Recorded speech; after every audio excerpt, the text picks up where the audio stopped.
ప్రేమ కనికరము కలిగిన మా ప్రియ పరలోకపు తండ్రి, మీ ఘనమైన శ్రేష్టమైన ఉన్నతమైన నామములో ఈ యొక్క ఉదయకాల సమయంలో మమ్మల్ని అందరినీ ప్రేమించి ఈ యొక్క ప్రత్యేకమైనటువంటి యవ్వనస్తుల కూడిక ద్వారా మా యొక్క జీవితాలలో మా యవ్వన కాలంలో మీ కొరకు మమ్మల్ని ఏ విధంగా మీ కొరకు సిద్ధపరుచుకోవాలో తగినటువంటి మాటల చేత మీ వాక్యంలో ఉన్నటువంటి విషయాలను మేము నేర్చుకొనబోతూ ఉండగా మీ యొక్క సహాయమును మాకు అనుగ్రహించండి తండ్రి. మరి ఇక్కడ కూర్చున్నటువంటి ప్రతి ఒక్కరిని కూడా మీ మాటలు వారిని ఆకర్షించి వారి యొక్క హృదయాలకు మీ యొక్క వాక్యము సారథిగాను శిరస్సుగాను ఉంచుకొని నడిపించుకోవడానికి ప్రతి ఒక్కరికి అట్టి సహాయమును భాగ్యమును అనుగ్రహించమని ఈ యొక్క ప్రార్థనను మా ప్రభువు రక్షకుడు మీ ప్రియకుమారుడైన యేసుక్రీస్తు యొక్క అతి పరిశుద్ధమైన పవిత్రమైన నామంలో అడుగుతున్నాం పరమ తండ్రి, ఆమెన్. సర్వోన్నతుడు సర్వశక్తిమంతుడైన దేవునికి మన ప్రభు అయిన యేసుక్రీస్తు ద్వారా స్తుతులు కృతజ్ఞతలు సమర్పిస్తూ మీ అందరికీ మన ప్రభు అయిన యేసుక్రీస్తు నామములో శుభములు, వందనాలు. ఈ యొక్క సమయంలో మనం దేవుని యొక్క లేఖనాల్లో నుంచి కొన్ని విషయాలు ఆలోచన చేద్దాం. సహజంగా ప్రతి ఒక్కరికి భక్తి చేయాలన్నటువంటి ఆలోచన ఉంటుంది. దేవుణ్ణి ప్రేమిస్తున్నాం, బాగుంది. దేవుణ్ణి ప్రేమించాము కనుకే మనం ఇక్కడ కూర్చున్నాం. అయితే అందరికీ కూడా దేవుణ్ణి ప్రేమించుట విషయంలో కొన్ని కారణాలు కనబడుతూ ఉంటాయి. మనం అడుగుతున్నప్పుడు ప్రతిదానికి మనం ఏం వెతుకుతున్నామంటే, నాకైతే ఇష్టం ఉంది దేవుని సన్నిధికి రావడానికి, కానీ అని ఏం చెప్తుంటాం మనం? కొన్ని కారణాలు చెప్తుంటాం, అవునా కదా? నాకైతే ఇష్టం ఉంది, దేవుడు అంటే చాలా ఇష్టం, కానీ రాలేకపోతున్నాను, చేయలేకపోతున్నాను, ఉండలేకపోతున్నాను, ఇలా రకరకాలైనటువంటి మాటలు మన కారణాలుగా ముందుగా పెడుతుంటాం. అంటే దీన్ని బట్టి ఏమర్థమవుతుందంటే, అందరూ దేవుని ఇష్టపడుతున్నారు కానీ అందరూ దేవుడు ఇష్టపడేలా మాత్రం నడుచుకోవట్లేదని అర్థమవుతుంది. అర్థమైందా? ఇక్కడున్న వారందరము కూడా దేవుణ్ణి ఇష్టపడుతున్నాం, ఆయన వాక్యాన్ని ఇష్టపడుతున్నాం, కానీ మనం ఎలా ఉండలేకపోతున్నామంటే దేవునికి ఇష్టలుగా మాత్రం ఉండలేకపోతున్నాం. అది వ్యత్యాసం. కాబట్టి ఈ యొక్క ఉదయకాల సమయంలో నేను కొద్దిగా ప్రాక్టికల్గా మీకు కొన్ని విషయాలు నేను జ్ఞాపకం చేస్తాను, ఓకేనా? అయితే ఎప్పుడు కూడా మనం బైబిల్ నేర్చుకునేటప్పుడు ఏం చేస్తామంటే, ఒక వ్యక్తిని, ఒక సందర్భాన్ని, లేదంటే దేవుడు రాయించినటువంటి లేఖనాల్లో ఒక భాగాన్ని తీసుకొని మనం ఏం చేస్తుంటాం? అధ్యయనం చేస్తూ ఉంటాం, అంతేనా? అధ్యయనం చేసి అది మన జీవితానికి ఎలా వర్తిస్తుంది, అది మన జీవితంలో ఎలా ఉపయోగించుకోవాలి, నీ కష్టకాలంలో, నీ యొక్క సంతోష సమయంలో దేవుణ్ణి ఏ విధంగా నువ్వు మహిమపరచాలి, ఏ విధంగా స్పందించాలనే విషయాలు మనం నేర్చుకుంటూ ఉంటాం. అయితే ఈరోజు బైబిల్నే నేర్చుకుంటుంటాం, కానీ అందులో ఒక కొంత ప్రత్యేకతలోనికి వెళ్దాం. ఎందుకనంటే ఎప్పుడు కూడా ఒక వ్యక్తిని గురించి నేర్చుకున్నప్పుడు ఆ వ్యక్తి చుట్టూ ఉన్నటువంటి పరిస్థితులే మనం నేర్చుకుంటూ ఉంటాం. ఈరోజు అలా కాకుండా, ఎందుకంటే ఆ వ్యక్తి చుట్టూ పరిస్థితులు అందరికీ ఉండవుగా, అందరికీ అలాంటి పరిస్థితులు అర్థం చేసుకునే మనసు కూడా ఉండదు చాలామందికి. ఒక వ్యక్తి గురించి చెప్పగానే ఆ వ్యక్తి చుట్టూ ఉన్నటువంటి పరిస్థితులు నా చుట్టూ వేరే రకంగా ఏ విధంగా నన్ను ప్రభావితం చేస్తున్నాయన్నటువంటి జ్ఞానం అనేది చాలామందికి ఉండదు. అందుకోసమే మనం ఏ విధంగా ఆలోచన చేద్దామంటే, ఇద్దరు వ్యక్తుల్ని తీసుకుందాం, ఓకేనా? ఇద్దరు వ్యక్తులు తీసుకొని ఎప్పుడైనా మనం వాక్యాన్ని ఎలా ఆలోచిస్తున్నామంటే ఆ వ్యక్తితోనే మనల్ని పరిశీలించుకుంటున్నాం. ఏం చేస్తున్నాం? వాక్యంలో ఒక వ్యక్తిని తీసుకొని మనకు మనం పరిశీలన చేస్తున్నాం. నీ జీవితానికి ఎలా ఉంది, నువ్వు అలా ఉన్నావా లేదా, ఆ వ్యక్తిలాగా జీవిస్తున్నావా లేదా అనేది మనం పరిశీలిస్తూ వస్తున్నాం. అయితే ఈరోజు ఏం చేద్దామంటే, బైబిల్లో ఉన్నటువంటి వ్యక్తినే మరొక బైబిల్లో ఉన్నటువంటి వ్యక్తితో పోలుద్దాం. వాళ్ళిద్దరూ మాట్లాడుకుంటే ఎలా ఉంటుందో ఆలోచన చేద్దాం. అప్పుడు మనకు కొన్ని విషయాలు తెలుస్తాయి. అర్థమైందా? ఏం చేద్దాం మనం? బైబిల్ అలా లేదు. ఎలా లేదు అని అంటే, బైబిల్లో ఉన్న వ్యక్తితో నిన్ను పోల్చుకొని, నిన్ను పరిశీలించుకొని బైబిల్ వాక్యం మనకు చెప్తుంది. అయితే ఇప్పుడు మనం కొత్తగా ఏం చేద్దాం? అని అంటే బైబిల్లో ఉన్నటువంటి ఇద్దరు వ్యక్తులు తీసుకొని వాళ్ళిద్దరూ మాట్లాడుకుంటే ఏం జరుగుద్దో మనం పరిశీలించేద్దాం. వాస్తవానికి వాళ్ళిద్దరూ కూడా ఎలా ఉన్నారంటే, ఒకరేమో క్రీస్తుకు పూర్వం 1000 సంవత్సరాల్లో ఉంటే ఒకరేమో క్రీస్తుకు పూర్వం 500 సంవత్సరాల్లో ఉన్నారు. ఇద్దరికి ఎంత గ్యాప్ ఉంది? 500 సంవత్సరాల గ్యాప్ ఉంది. అయితే ఈ ఇద్దరు మాట్లాడుకుంటే ఎలా ఉంటుంది, ఈ ఇద్దరిని నేను మాట్లాడిస్తే ఎలా ఉంటుంది అని చూద్దాం. ఇద్దరు మాట్లాడుతూ నేను మాట్లాడిస్తే ఎలా ఉంటుంది అనేది మనం జాగ్రత్తగా చూద్దాం. అయితే ఈ ఇద్దరు ఎవరో కాదు, ఇద్దరు డి అంటే డి. ఇద్దరు కూడా ఎవరు? డి అంటే ఏంటి తెలుసా? డి అంటే డేవిడ్, డి అంటే డానియల్. ఇద్దరు కూడా డి అంటే డి. నిజమా కాదా? ఇద్దరు కూడా వాళ్ళ స్టార్టింగ్లో ఏ పదం మీద కనబడుతుందో రెడీ, డి, దేనికైనా సిద్ధం అన్నట్టుగా ఉన్నారు. అయితే ఈ ఇద్దరిని కూడా మనం అడుగుదాం, ప్రశ్నిద్దాం వాళ్ళ జీవితాన్ని. ఇప్పుడు మనం ఇంచుమించుగా ఈ యొక్క మీటింగ్లు జరిగి మనం ఇక్కడికి రాబట్టి కొంతమంది శిరీల పరీక్షలోనూ అప్పుడప్పుడు కలుస్తున్నారు. మిగిలిన వాళ్ళు ఎప్పుడు జరిగాయి మనకి మీటింగ్స్? డిసెంబర్లో. ఇప్పుడు ఎన్ని నెలలు అయిపోయింది? ఇంచుమించు 6 నెలలు. అంటే ఈ 6 నెలలు మనం ఎక్కడున్నాం? అవును కదా, ఈ 6 నెలలు ఎక్కడున్నాం వీళ్ళ ద్వారా తెలుసుకుందాం. ఏంటి పరిస్థితులు, మన పరిస్థితుల్ని మనం ఎట్లా అధ్యయనం చేస్తున్నాం, మనం ఎలాంటి కారణాలు చెప్తున్నాం, వీళ్ళు ఎలా మాట్లాడతారో మనం పరిశీలన చేద్దాం. ఎవరెవరు ఉన్నారు మన కళ్ళెదుట? దావీదు, దానియేలు. ఓకేనా? ఇద్దరికి 500 సంవత్సరాల గ్యాప్ ఉంది. ఒకరేమో 1000, ఒకరేమో 500. అయితే ఈ ఇద్దరిలో ముందుగా మనం దావీదుని అడుగుదాం. దావీదు గారు, మీ యొక్క స్టార్టింగ్, దేవుళ్ళలో మీ యొక్క స్టార్టింగ్ ఎలా ఉంది, మీ యొక్క బాల్యం ఎలా ఉంది అని అడుగుదాం. ఆయన అడిగినప్పుడు చెప్తున్నాడు, చాలా సూపర్. ఎంత సూపర్ అంటే, నేను చిన్నోడిని, చాలా చిన్నోడిని. నేను గొర్రెలు కాసుకునేవాడిని. గొర్రెలు కాసుకుంటున్నప్పుడు నేను చాలాసార్లు విన్నాను మా పితరులు కీర్తనలు కట్టి పాడినప్పుడు. ఎందుకంటే నాకు ఒక ఇన్స్ట్రుమెంట్ ఉంది. ఏంటా ఇన్స్ట్రుమెంటు? పిల్లనుగోవి, తంబుర, ఇవన్నీ ఇన్స్ట్రుమెంట్స్ నాకు బాగా ఇష్టం. గొర్రెలు మేపుకుంటూ ఖాళీ సమయాన్ని వృధా చేయడం నాకు ఇష్టం ఉండదు. ఆ సమయంలో ఏం చేసేవాడిని, నేను దేవునికి కీర్తనలు పాడేవాడిని గొర్రెలు కాసుకుంటూ. ఆ కీర్తనలు పాడుతుంటే పదే ఆ పాటలు పాడుతుంటే నాకేమనిపించిందంటే, ఆ పాటల్లో ఉన్నటువంటి వచనాలు ఆలోచించడం మొదలుపెట్టాను. అందుకోసమే నా పాటలు ఎక్కువగా ఏం కనబడతాయి అంటే, దేవుడు అంటే కోట, కొండ, శృంగం, బలము అని ఎందుకు కనబడుతున్నాయంటే, అసలు అంతటి ఉన్నతుడు దేవుడు. నేను పాట అయితే పాడుతాను, నాకు అర్థమైంది. ఏమర్థమైంది? దేవుడు అంటే మహోన్నతుడు అని అర్థమైంది. అది నా బాల్యం. అయితే ఈ బాల్యంలో అలా గడుపుతున్నప్పుడు దేవుడు ఏదైనా చేయగలడు, ఎంతైనా చేయగలడు. మనకు ఒకవేళ నమ్మితే ఆయన ఎట్లాంటి పరిస్థితులను విడిపించగలని నేను నేర్చుకున్నా. అప్పుడే ఈ యొక్క సింహం వచ్చింది. నేను దేవుడిని నమ్మాను. దేవుడు ఏదైనా చేస్తాడు నా వెనుకుంటే నమ్మాను. పోయి దానితో పోరాడాను, తను చంపేశాను. ఎలుగుబంటి వచ్చింది, దాన్ని కూడా చంపేశాను. సూపర్, దేవుడు నా వెనకుంటే నేను ఏదైనా చేస్తాను అనుకుని అంతటి సూపర్ జీవితాన్ని దేవుడు నాకు బాల్యంలో ఇచ్చాడు. అది సార్ నా జీవితం బాల్యంలో ఎట్లుంది? సూపర్ ఉంది అని అడిగాడు.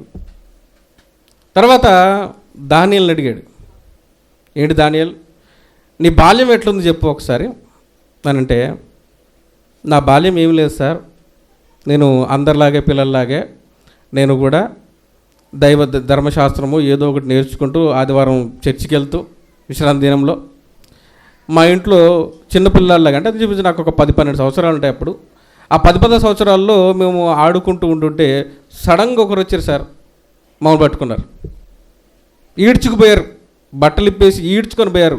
ఇంచుమించు 2-3 నెలలు నడిపించారు మమ్మల్ని. నడిపించి బబులో నదుల దగ్గర తీసుకుపోయి చివరికి బానిసలు చేసేసారు. ఏం చేశారు? బానిసలు అయిపోయాం సార్ మేము. ఇంకేముంది చెప్పుకోవడానికి మాకు? అక్కడ ఏమి లేదు, ఇక మా ఇష్టం లేదు, మా దేశం కాదు, మా భాష లేదు, ఏమి లేదు. ఇక నేను ఆనందించడానికి కానీ ఈ లోక సంబంధంగా ఏదైనా చేయడానికి నా బాల్యం ఇది అని చెప్పడానికి ఏమీ లేదు. ఇది సార్ నా బాల్యం, చాలా సాడ్ స్టోరీ అని చెప్పాడు. ఎవరు? దానియేలు. అవునా కదా?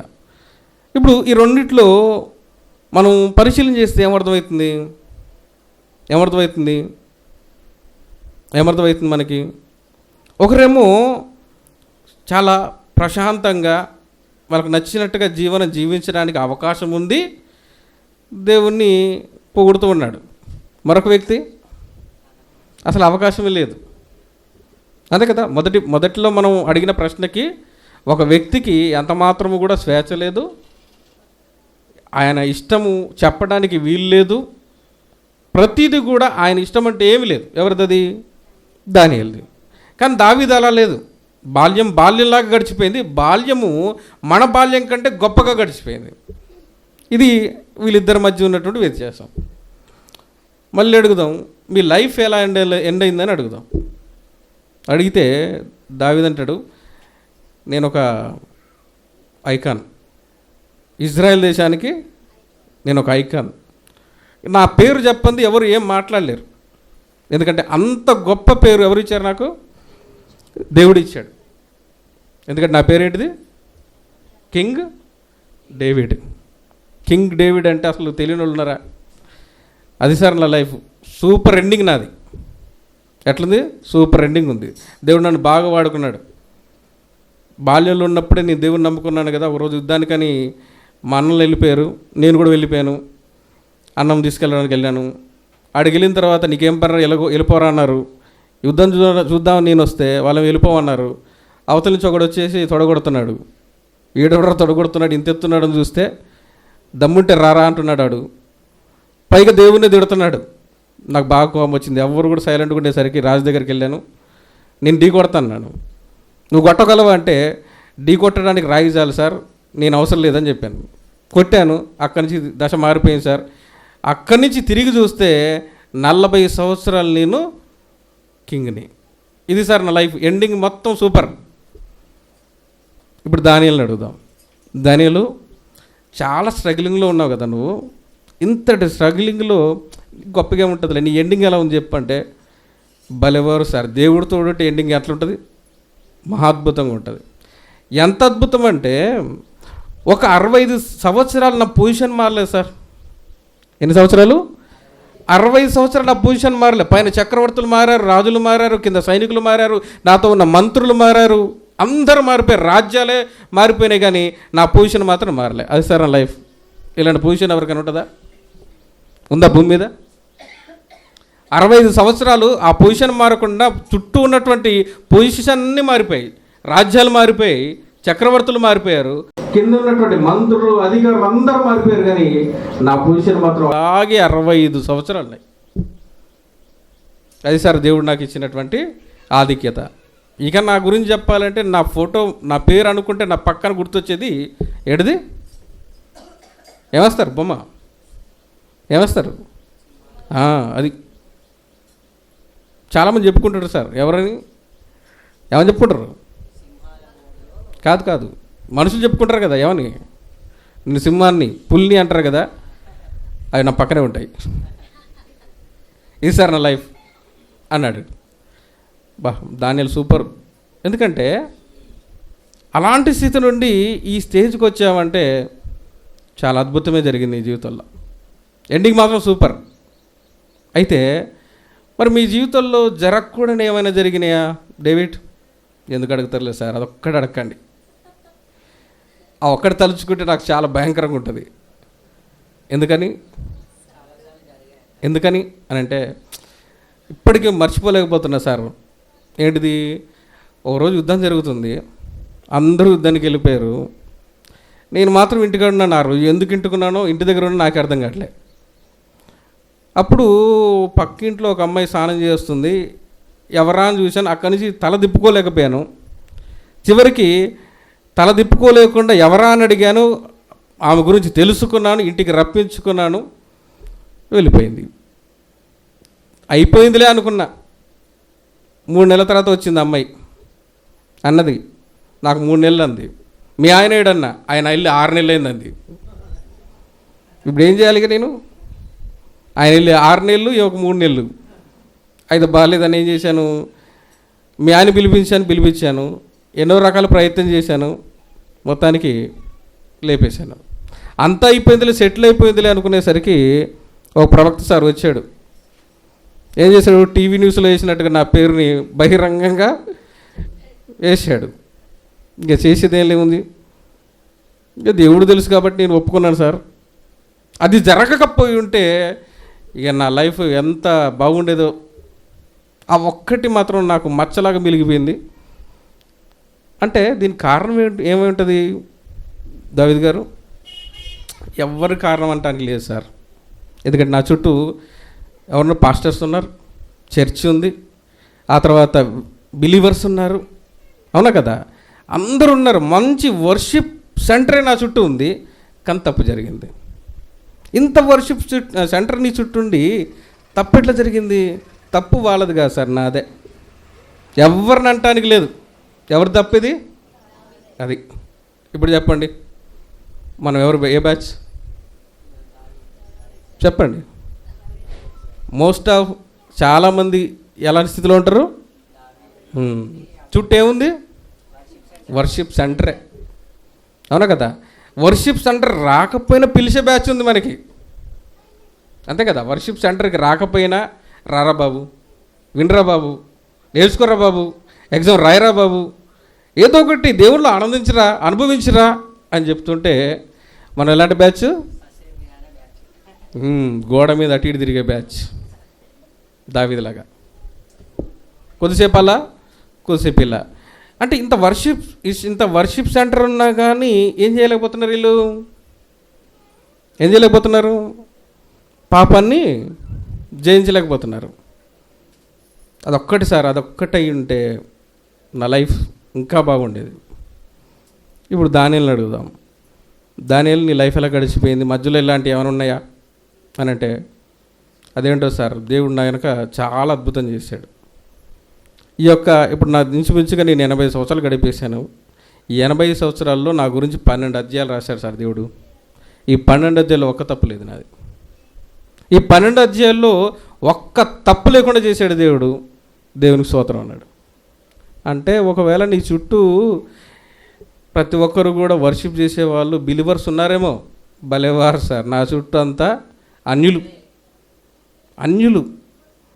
ఆ రాజ్యం మంచి రాజ్యం కాదు, మంచి పరిపాలన కాదు, మంచి ప్రజలు గారు, మంచి సహవాసం నా చుట్టూ లేదు. అయినా కానీ నేను ఒక్క తప్పు చేయలేదు సార్. ఎందుకంటావు దానియలు అంటే, నేను ఒక్కటే నిర్ణయం తీసుకున్నా సార్, బతికితే దేవుని కోసం బతుకుతా, చస్తే దేవుని కోసం చేస్తా. అది సార్ నా హిస్టరీ. మీరు చదువుకుంటే తెలుస్తుంది.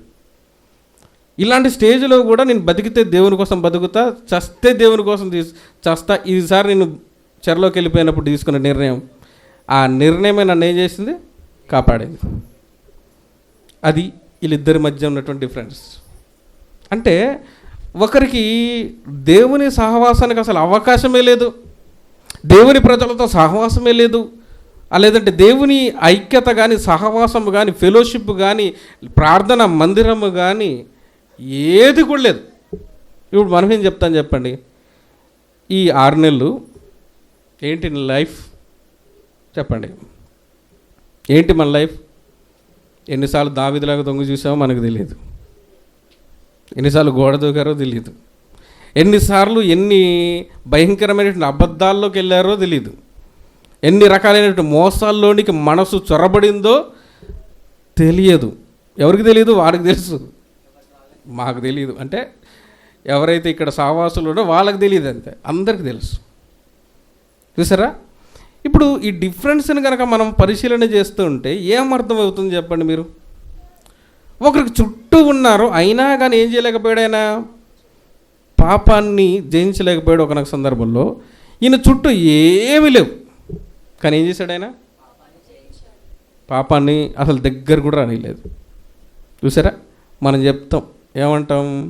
ఒకవేళ పాపం అనేది జరిగిందనుకోండి, ఏమంటాం? రకరకాల కారణాలు చెప్తాం మనం, అవునా కదా? ఇప్పుడు ఈ వ్యక్తి ఇంత దగ్గరగా ఉన్నా ఎందుకు పాపం చేశాడు? ఈ వ్యక్తికి అసలు దగ్గరగా ఏమీ లేవు, ఆయన ఎందుకు పాపం చేయలేదు? ఇది ఈ ఇద్దరిని మనం పరిశీలించుకుంటే వచ్చే ప్రశ్న. ఉదాహరణకు ఒక ఎగ్జాంపుల్ చెప్తాను, నా లైఫ్ కూడా చెప్తాను. మా నాన్న వాళ్ళు నివసిస్తున్నటువంటి స్థలం ఒకటి ఉంది. దానికి మేము పెట్టిన పేరు ఏంటంటే యెరూషలేం. ఎందుకంటే ఎలా ఉండేదంటే ఆ ప్లేసు ఉదయం నుండి నైట్ వరకు యెరూషలేము దావీదుపురంలో ఉంటే దావీదు ఉన్నటువంటి తరంలో ఎట్లా ఉండేదో అట్లా ఉండేది. ఉదయకాలమే ప్రార్థనలు, పాటలు. ఉదయకాలం 8:30-9 లోపు ఆ సేవకుడు వచ్చేసి ప్రతి ఇంటికి వెళ్ళి ప్రార్థన చేసేవాడు.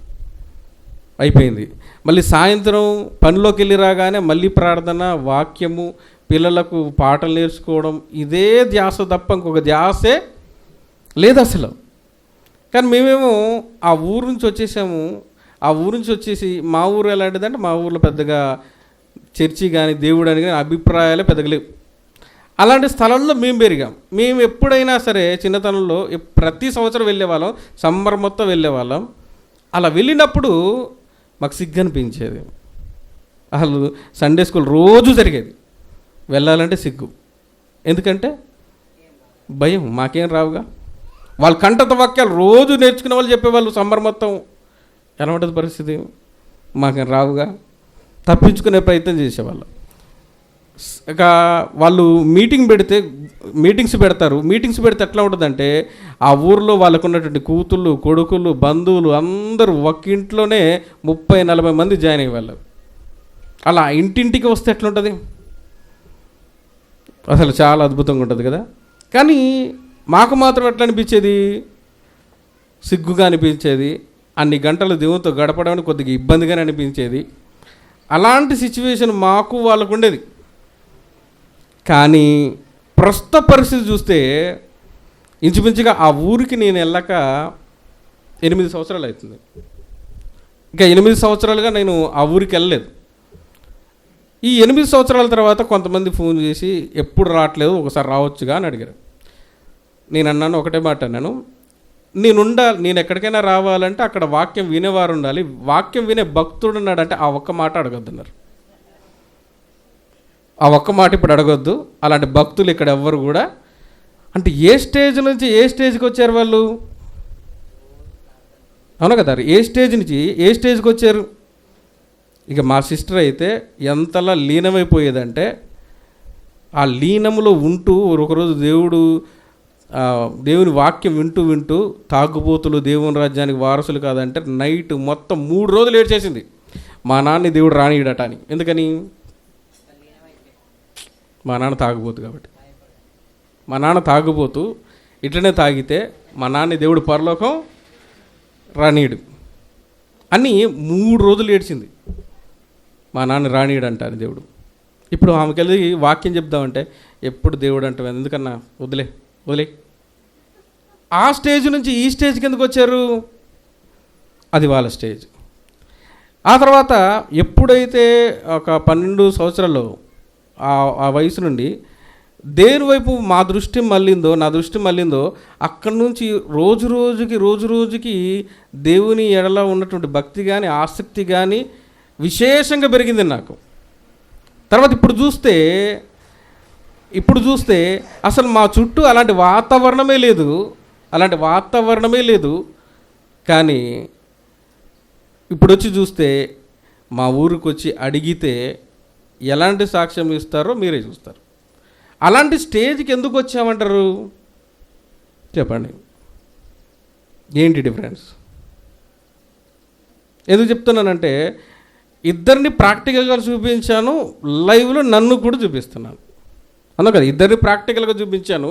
ఇద్దరు భక్తులే, ఇద్దరు మహాభక్తులు అయినప్పటికీ కూడా మళ్ళీ ఇంకొక ఎగ్జాంపుల్ చెప్తున్నా లైవ్లో. ఏంటి డిఫరెన్స్? ఏది డిఫరెన్స్? ఏం జరిగింది మధ్యలో? అర్థమైందా? ఏం జరిగింది మధ్యలో? ఏం జరిగిందంటారు? వాళ్ళు దేవునికి ఎందుకు దూరం అయిపోయారు, మేము ఎందుకు దగ్గర అయిపోయాం అంటే ఇక్కడ మన చుట్టూ ఉన్న పరిస్థితులు దేవునికి దగ్గర చెయ్యవు, దూరం చెయ్యవు. అంతే కదా. వాళ్ళ చుట్టూ పరిస్థితులు, మంచి పరిస్థితులు ఉన్నాయి, అయినా కానీ దేవుని దగ్గర కాలేరు. అవ్వగలరా? అవ్వలేరు. చుట్టూ దైవ వాతావరణం లేకపోయినా, దైవ వాతావరణకు సంబంధించినటువంటి అడుగు జాడలే లేకపోయినా ఒక వ్యక్తి భక్తులు ఎదగగలుగుతున్నాడు అంటే కారణము మన చుట్టూ ఉన్నటువంటి పరిస్థితులు ఎంత మాత్రము కాదు. అర్థమైందా? సమస్య ఎక్కడుందంటే అది. ఎంతమంది గుర్తించారు? చేయొద్దండి. సమస్య ఎక్కడుంది? అది. మరొకసారి అడుగుతున్నాను, సమస్య ఎక్కడుంది? అందరినీ కలుపుకొని మధ్యగా చారు పలస చేయకండి. అది అవునా కదా? సమస్య ఎక్కడుంది? అది గట్టిగా ఒప్పుకోవాలి మనం. సమస్య నాదే. ఇప్పుడు దావీదు ఒప్పుకున్నాడు కదా, నాదే సమస్య, నాదే. నా భక్తిలో నేను ఎదగకపోవడానికి కారణం అసలు వేరే వాళ్ళే కాదు, నా మొబైల్ కాదు, నా పనులు కావు, నా చదువులు కాదు, లేదంటే మా తల్లిదండ్రుల సమస్యలు కాదు, నా తల్లిదండ్రులు కాదు, ఉద్యోగాలు కాదు, ఏది కాదు. ఎవరు? అది నువ్వే, ఇంకెవ్వరు కాదు. ఇక కారణాలు చెప్పడానికి అసలు ఛాన్సే లేదు. ఎంతమంది నమ్ముతున్నారు? ఇప్పుడు ఈ మాట చదువుతుంటే నాకు ఒక మాట గుర్తొస్తుంది. అసలు సందర్భం కాకపోయినా అసలు ఆ సందర్భంలో లూకాసు వార్తలో అసలు ఎంత మంచి మాట రాశాడంటే, ఒక తప్పైన కుమారుడు ఉన్నాడు, తండ్రి దగ్గర రావాలనుకున్నాడు, కానీ అక్కడ రాయబడిన పదం ఎలా ఉంటుందంటే ఏమంటాడు తెలుసా? పరలోకపు తండ్రి నీకు విరోధముగా ఏమంటున్నాడు? అంత మంచి మాట అన్నాడు చూడండి. ఇప్పుడు మీరేనండి, ఖచ్చితంగా చెప్పాల్సిందే మాట. ఎందుకని? నేను భక్తులు ఎదగకపోవడానికి నన్నెవరు కూడా బలపరచట్లేరు, నాకు దగ్గరలో సంఘం లేదు, సేవకులు లేడు, విశ్వాసులు లేరు. ఇది అబద్ధం. ఇది అబద్ధం. ఏది నిజం? నాకు ఆసక్తి తగ్గిపోయింది. నేను దేవుని వైపు మునుపటి ఆసక్తిని కొనసాగించలేకపోతున్నాను. దేవుడంటే ఇష్టం తగ్గిపోయింది, ప్రేమ తగ్గిపోయింది. కారణం ఏంటి? కీర్తన గ్రంథం 119వ అధ్యాయం 11వ వచనం అది మిస్ అయింది మన జీవితంలో. కీర్తన గ్రంథం 119వ అధ్యాయము 119వ అధ్యాయము 119వ అధ్యాయము నీ ఎదుట నేను పాపము చేయకుండాన్నట్లు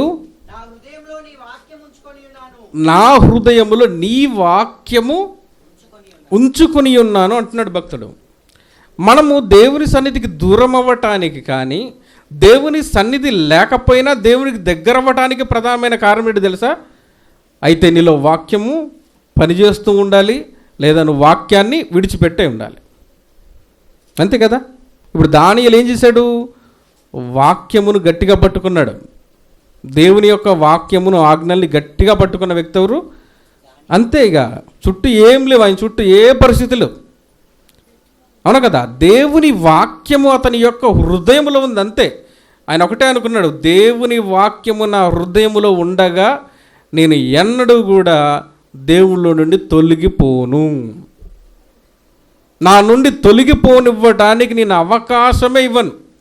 ఇచ్చాడు. ఎప్పుడైనా దానిని చూస్తుంటా కదా, ఎలాంటి విపత్కర పరిస్థితుల్లో కూడా ఆయన అనుదిన జీవితంలో జరిగే దేవునికి ఇచ్చే సమయంలో ప్రార్థన కానీ, ఆయన యెరూషలేము తట్టు తిరిగి ప్రార్థన చేస్తున్నాడు అంటే అసలు ఆయనకున్నటువంటి భక్తి అనేది ఎందుకు సన్నగిల్లలేదంటే కారణం ఏంటి? ఆయన దేవుని వాక్యం ఎక్కడ ఉంచుకున్నాడు? అది. ఇప్పుడు ఎట్లా అంటే మన దగ్గర వాక్యం లేదా ఉందా? చెప్పండి. అందరికి బైబిల్ ఉందా? చూపించండి ఒకసారి. అందరికీ ఉంది కదా. మీ చుట్టూ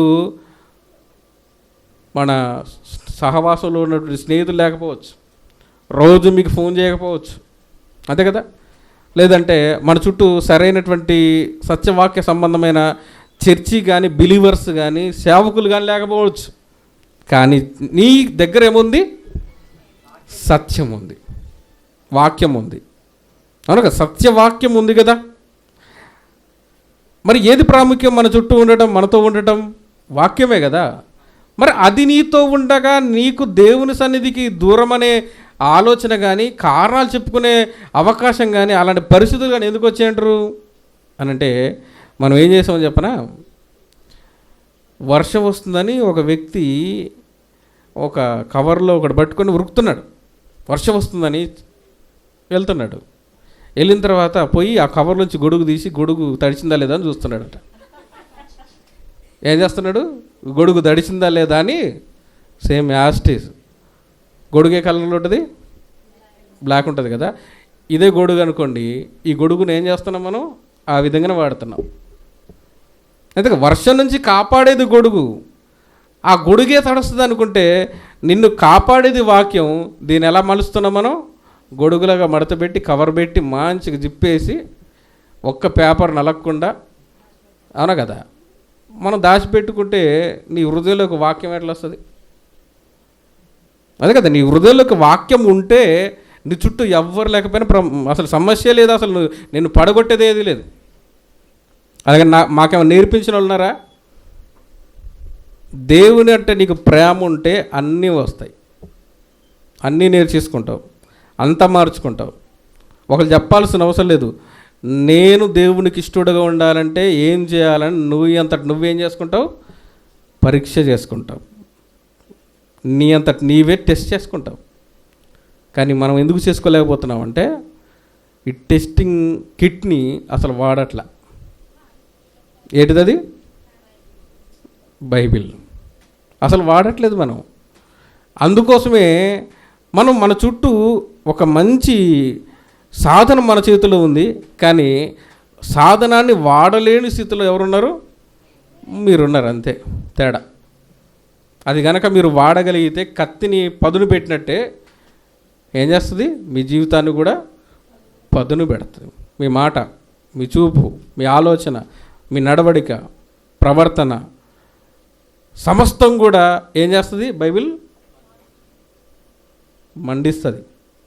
కొలివులో వెలిగించినట్టుగా నేనేం చేస్తుంది? ప్రకాశింపజేస్తుంది. ఏడిది? దేవుని యొక్క వాక్యం. ఎంతమంది చదువుతారు? డైలీ. ఎంతమంది తింటారు? డైలీ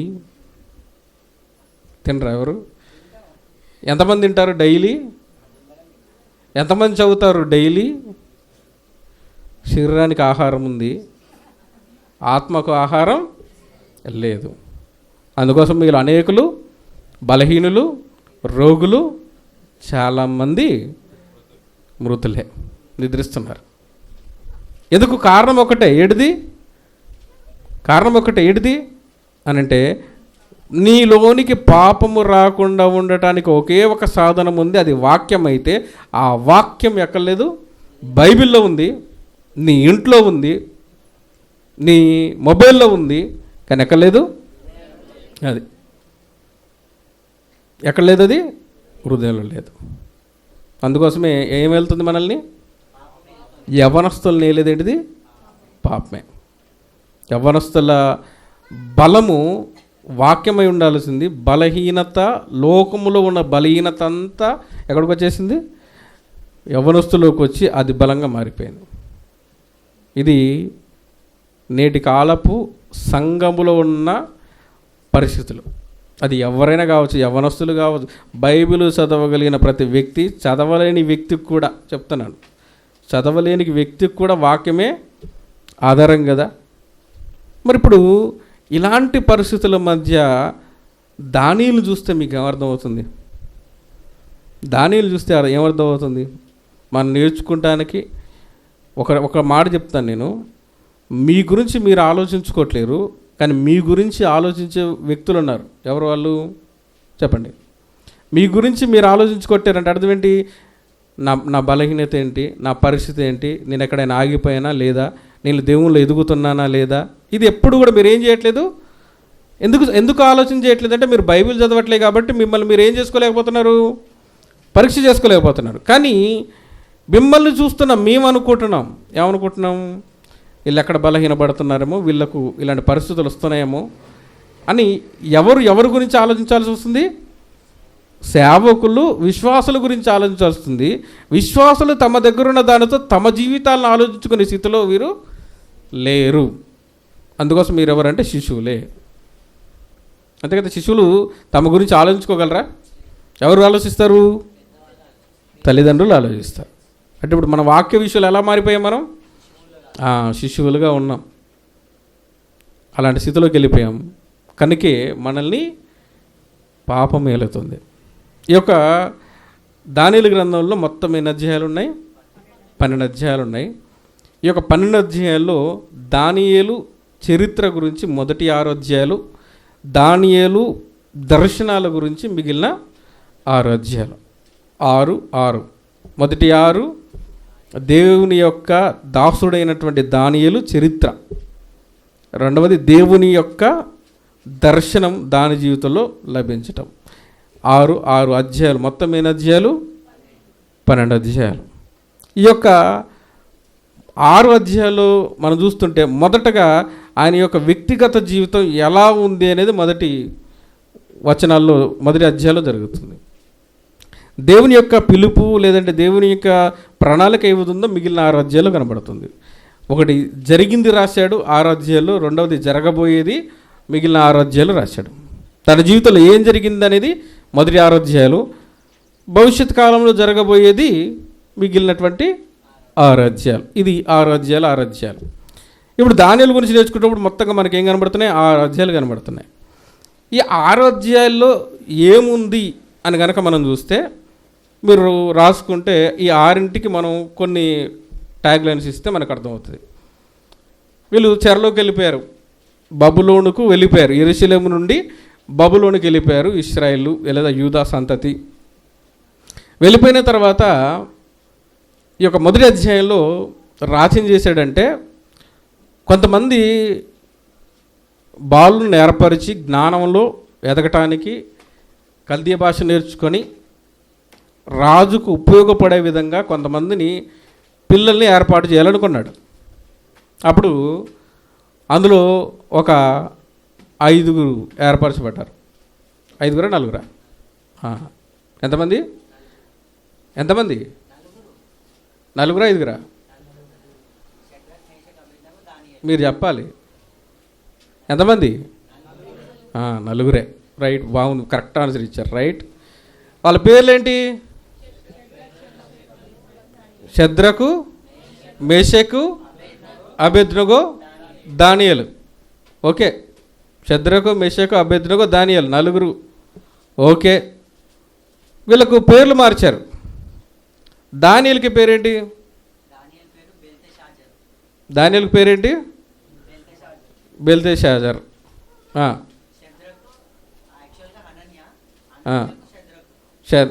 షద్రకు పేరేంటి? అనన్య. మిషాయేలు. అబేద్నెగోకి అజర్య. ఈ అజర్య అన్నటువంటి పదము కానీ, తర్వాత మిషాయేలు అనే పదము కానీ, లేదంటే అనన్య అన్నటువంటి పదాలు కానీ ఎవరివి అని అంటే, ఏ పదాలు అవి? ఎప్పటి పదాలు అవి? ఎప్పుడేవై? అంతకు ముందున్న పదాలు. వారికి ఏం చేశాడు? రాజు పేర్లు మార్చాడు. ప్రస్తుతం ఉన్నటువంటి పేరేంటిది? షద్రకు, మెషకు, అబేద్నెగో, దానియేలు.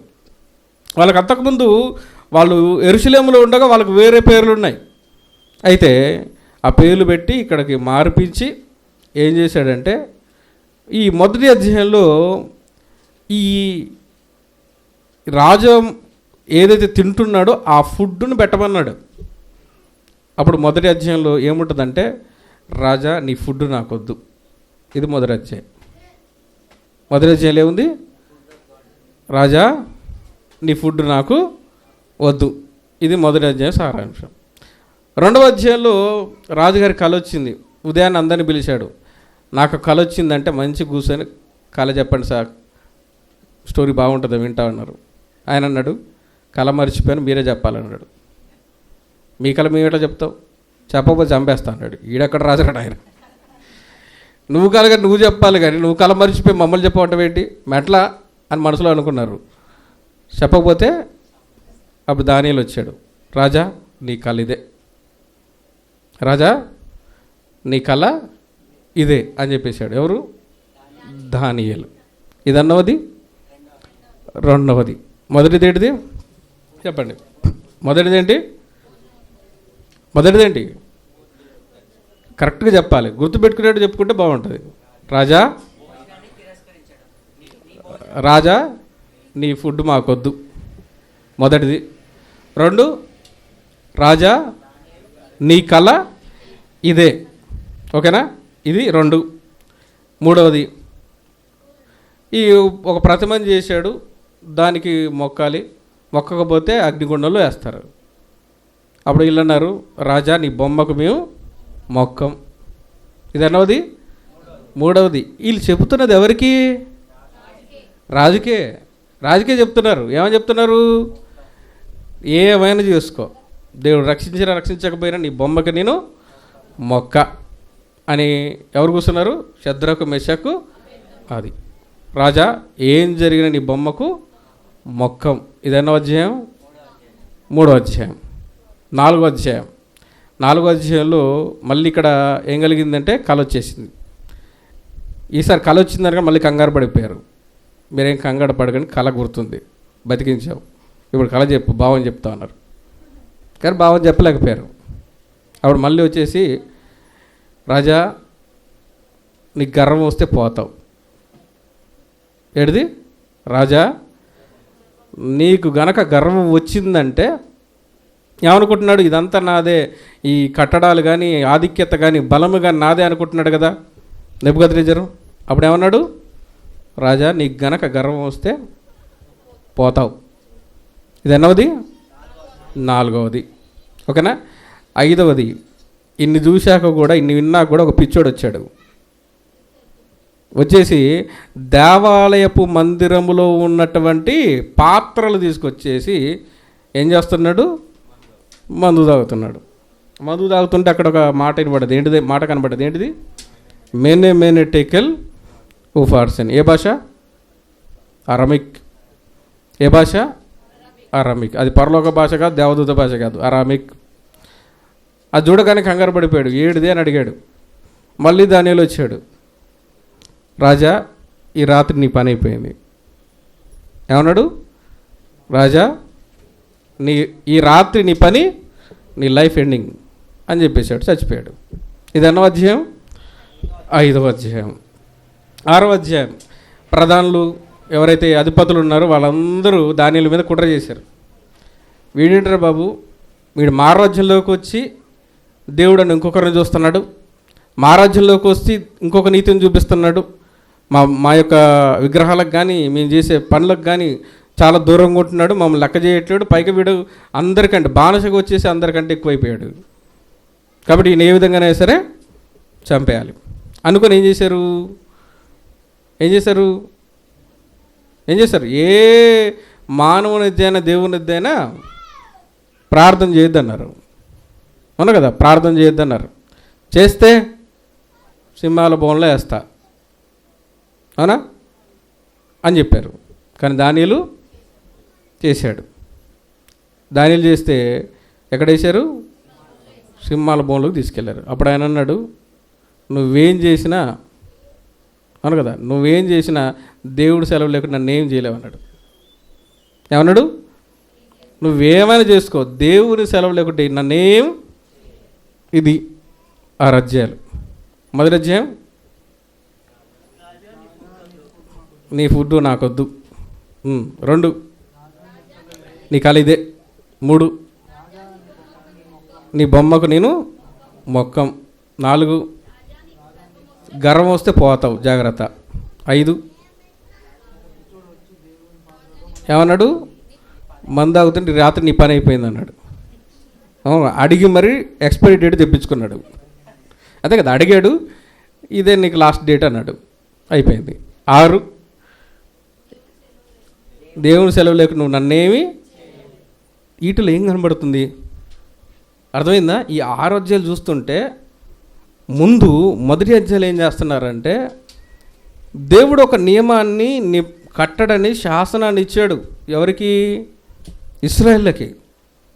అయ్యో మేము చెరలోకి వచ్చాం, మా వాళ్ళంతా చెదిరిపోయారు, ఇప్పుడు మాకు బతుకు లేదు, ఒకవేళ మేము కాదంటే మేమేమైపోతామో, అలాంటి బానిసత్వంలో ఉన్నాం మేము. అప్పుడు అలాంటిది మాకు ఒక అవకాశం వచ్చింది, ఏం చేస్తాని రాజుకు సలహాదారుగా జ్ఞానులైన పిల్లలు చేర్చుకుంటే నాకు నాలెడ్జ్ ఉంది, మా వాళ్ళు ఎడిపోయినా పర్లేదు, నేనేం చేయాలి? ఇప్పుడు ఒక మంచి పొజిషన్లో ఉండాలి అనుకున్నారు వాళ్ళు.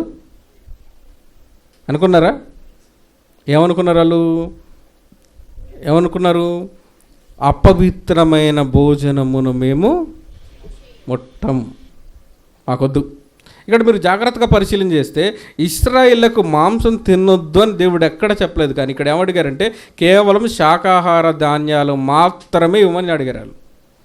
కారణం ఏంటంటే ఒకవేళ మాంసం కూడా తినినట్లయితే ఒకటి తిని ఒకటి తినను అంటే కుదరదు. అక్కడ రాజు సన్నిధిలో ఒకటి తిని ఒకటి తినను అంటే కొన్నిసార్లు ఎంత భయంకరంగా ఉంటుందంటే కొన్ని సందర్భాల్లో ఒక రియల్ ఫ్యాక్ట్ చెప్తాను. కొన్నిసార్లు చైర్స్ 250, 300 వరకు ఉంటాయి. టేబుల్, పెద్ద టేబుల్ ఉంటే ఆ టేబుల్ రాజు బల్ల మీద కూర్చున్న తర్వాత అయితే అందరు ఒకసారి లేవాలి. అయితే ఒక వ్యక్తి వచ్చేసి కూర్చున్నాడు. చివరికి ఆయనకు వాటర్ బాగా తాగేసి వచ్చేసాడు. యూరిన్ బాగా వస్తుంది. ఆపుకోలేక పగిలి చనిపోయాడు. ఎందుకంటే లేస్తే చేస్తాడు, లేచినా చేస్తాడు, లేకపోయినా చచ్చిపోయాడు. అది గట్లాంటి అలాంటి పద్ధతులు ఉంటే ఒకటి తింటా ఒకటి తినను అంటానికి లేదు. ఇప్పుడు ఏం చేయాలి? టోటల్గా మానేసి అసలు ఈ ఆహార విషయంలో, అపవిత్రత విషయంలో ఆటంకపరిచే వాటిని టోటల్గా పక్కన పెట్టేసి అయిపోద్ది కదా. అందుకోసం ఏం చేశారు వాళ్ళు? శాకాహార సంబంధమైనవి మాత్రమే వాళ్ళు ఏం చేశారు? భుజించారు కదా. అంటే ఇక్కడ మొదటి అధ్యాయం ఏం కనబడుతుందంటే అపవిత్రత జోలికి మేము వెళ్ళము, దేవుని వాక్యమును అపవిత్ర మొదటిది. అవును కదా. మొదటి అధ్యాయంలో మనకు చాలా స్పష్టంగా కనబడుతుంది. ఈ మొదటి అధ్యాయంలో మనము కేవలం మొదటి 9 వచనాల్లో ఉన్నటువంటి కొన్ని సంగతులు ఆలోచన చేద్దాం. రైట్, అవి ఏ విధంగా మనకు ఉపయోగపడతాయని మనం పరిశీలన చేద్దాం. మొదటి వచనం చూడండి. మొదటి అధ్యాయం మొదటి వచనం తీసారా? Page number 731. యూదా రాజు అయినటువంటి యెహోయాకీము ఏలుబడిలో ఆయనకు 3వ సంవత్సరం, హిస్టరీ ప్రకారం 607వ సంవత్సరం, 3వ సంవత్సరం ఆయన పరిపాలన. ఆ సంవత్సరం మాత్రం ఎంత? 607. బబులోను రాజైన నెబుకద్నెజరు యెరూషలేము మీదికి వచ్చి, ఈ 3 పదాలని మనం కనుక చూస్తే ఏమర్థమైందంటే ఏదైనా మనకు ఎవరైనా చెప్పాలంటే ఇంట్రెస్ట్ రావాలంటే అనగనగా అని చెప్పాలి. అనగనగా ఎందుకు చెప్పాలి? ఊరుండదు, పేరుండదు, కాలం ఉండదు. ఏం చెప్పినా ఈ చేపలు మాట్లాడతాయి, నమ్మాలి. అవునా కదా. 7 చేపలు ఏం చేస్తాయి? మాట్లాడితే అయినా నమ్మాలి. ఇట్లుంటుంది. బైబిల్ ఏం చెప్తుంది? ఎవరి కాలం? యెహోయాకీము కాలం. ఏ సంవత్సరం? 607వ సంవత్సరం. అంతే కదా. దేవుడు రాయిస్తూ వస్తున్నాడు. ఎవరు వచ్చారు?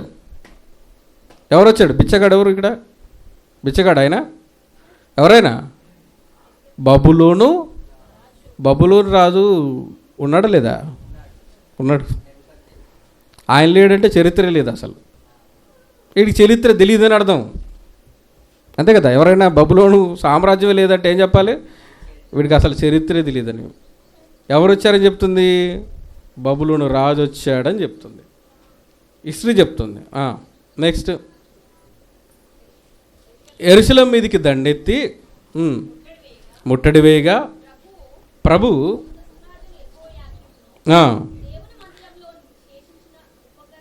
దేవుని మందిరములో ఉన్నటువంటి ఉపకరణాలన్నింటినీ ఎవరి చేతికి అప్పగించాడు? ఇది మొదటి పాయింట్ మీరు రాసుకోండి. ఎవరు అప్పగించారు? ఎవరికి అప్పగించాడు? బబులోను రాజుకి అప్పగించాడు. ఎవరిని అప్పగించాడు? దేవుని ప్రజలను అప్పగించాడు. ఎవరు అప్పగించారు? దేవుడు అప్పగించాడు. ఎవరికి అప్పగించాడు? దేవుని ప్రజ కాని వారికి అప్పగించాడు. ఇది మొదటి పాయింట్. అక్కడ చదువుతుంటే ఎవరు అప్పగించారు? దేవుడే అప్పగించాడు. అంటే ఇప్పుడు వారిని దేవుడు అప్పగించాడు అంటే కారణం ఏమిటది? వారు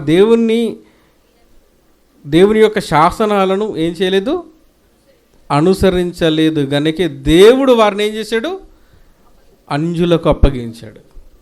అంతే కదా. అంజులకు అప్పగించాడు. ఒకవేళ నీ జీవితంలో కూడా నువ్వు దేవుని వాక్యం నీకు వినబడుతూ ఉంటుంది, దేవుని వాక్యం చదవడానికి అవకాశం ఉంటుంది, దేవుని వాక్యాన్ని తెలుసుకోవడానికి మంచి అవకాశాలు, సదుపాయాలు కూడా ఉంటాయి.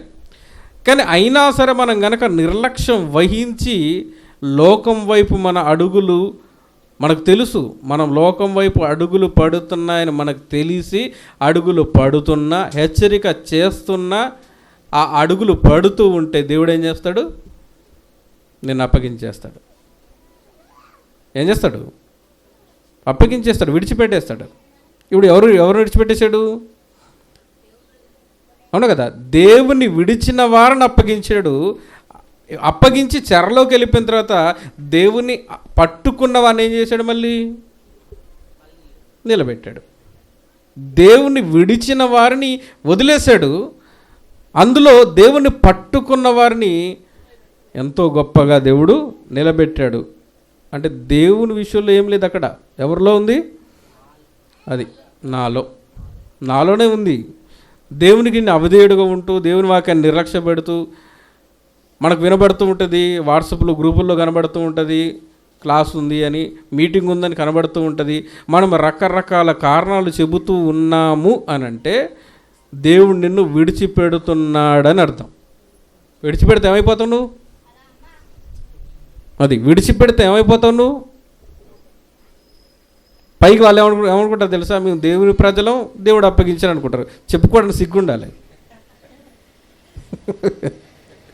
సర్వాధికారైన దేవుడు, సర్వోన్నతుడైన దేవుడు దేవుని ప్రజలైన మమ్మల్ని చంపించాడు, చెరసాలకు అప్పగించాడు, బానిసత్వంలోకి నడిపించాడు. చెప్పుకుంటానికి ఎలా ఉండాలి? సిగ్గుపడాలి, సిగ్గు తెచ్చుకోవాలి. అవునా కదా? ఎలాంటి పరిస్థితుల్లోకి వెళ్ళిపోయారంటే దేవుడు వారిని విడిచిపెట్టాడు, అపవిత్రతకి ఏం చేశాడు? అప్పగించాడు. లేదంటే చెరసలోకి వెళ్ళడానికి, దుష్టత్వానికి, లేదంటే దుర్నీతికి వారిని అప్పగించేశాడు. అప్పగించాడంటే దేవుడు ఎందుకు అప్పగిస్తాడు? ఒక మాట చెప్తాను. దేవుడు బలవంతంగా ఎవరిని దేవుల్లో నడిపించాడు, బలవంతంగా ఎవరిని బయటికి నెట్టేయడు. చేస్తాడు అట్లా? బలవంతంగా బాగుపడరా అని చెప్పాడు, బలవంతంగా నాశనము చేయడు. చేస్తాడా? బలవంతంగా బాగుపడని చెప్పడు, బలవంతంగా చేయలేడా? ఆయన చేయలేడా? బలవంతంగా బాగుపడని చెప్పగలడు, కానీ చేయడు. ఆయన బలవంతంగా నాశనము చేయడు. ఆయన లక్షణము కాదు. అవునా? అంటే తప్పిదం ఎక్కడుందంటే మనలో ఉంది. కారణం ఏంటంటే దేవుడు నీకు ఇచ్చినటువంటి స్వేచ్ఛ. అంతే కదా?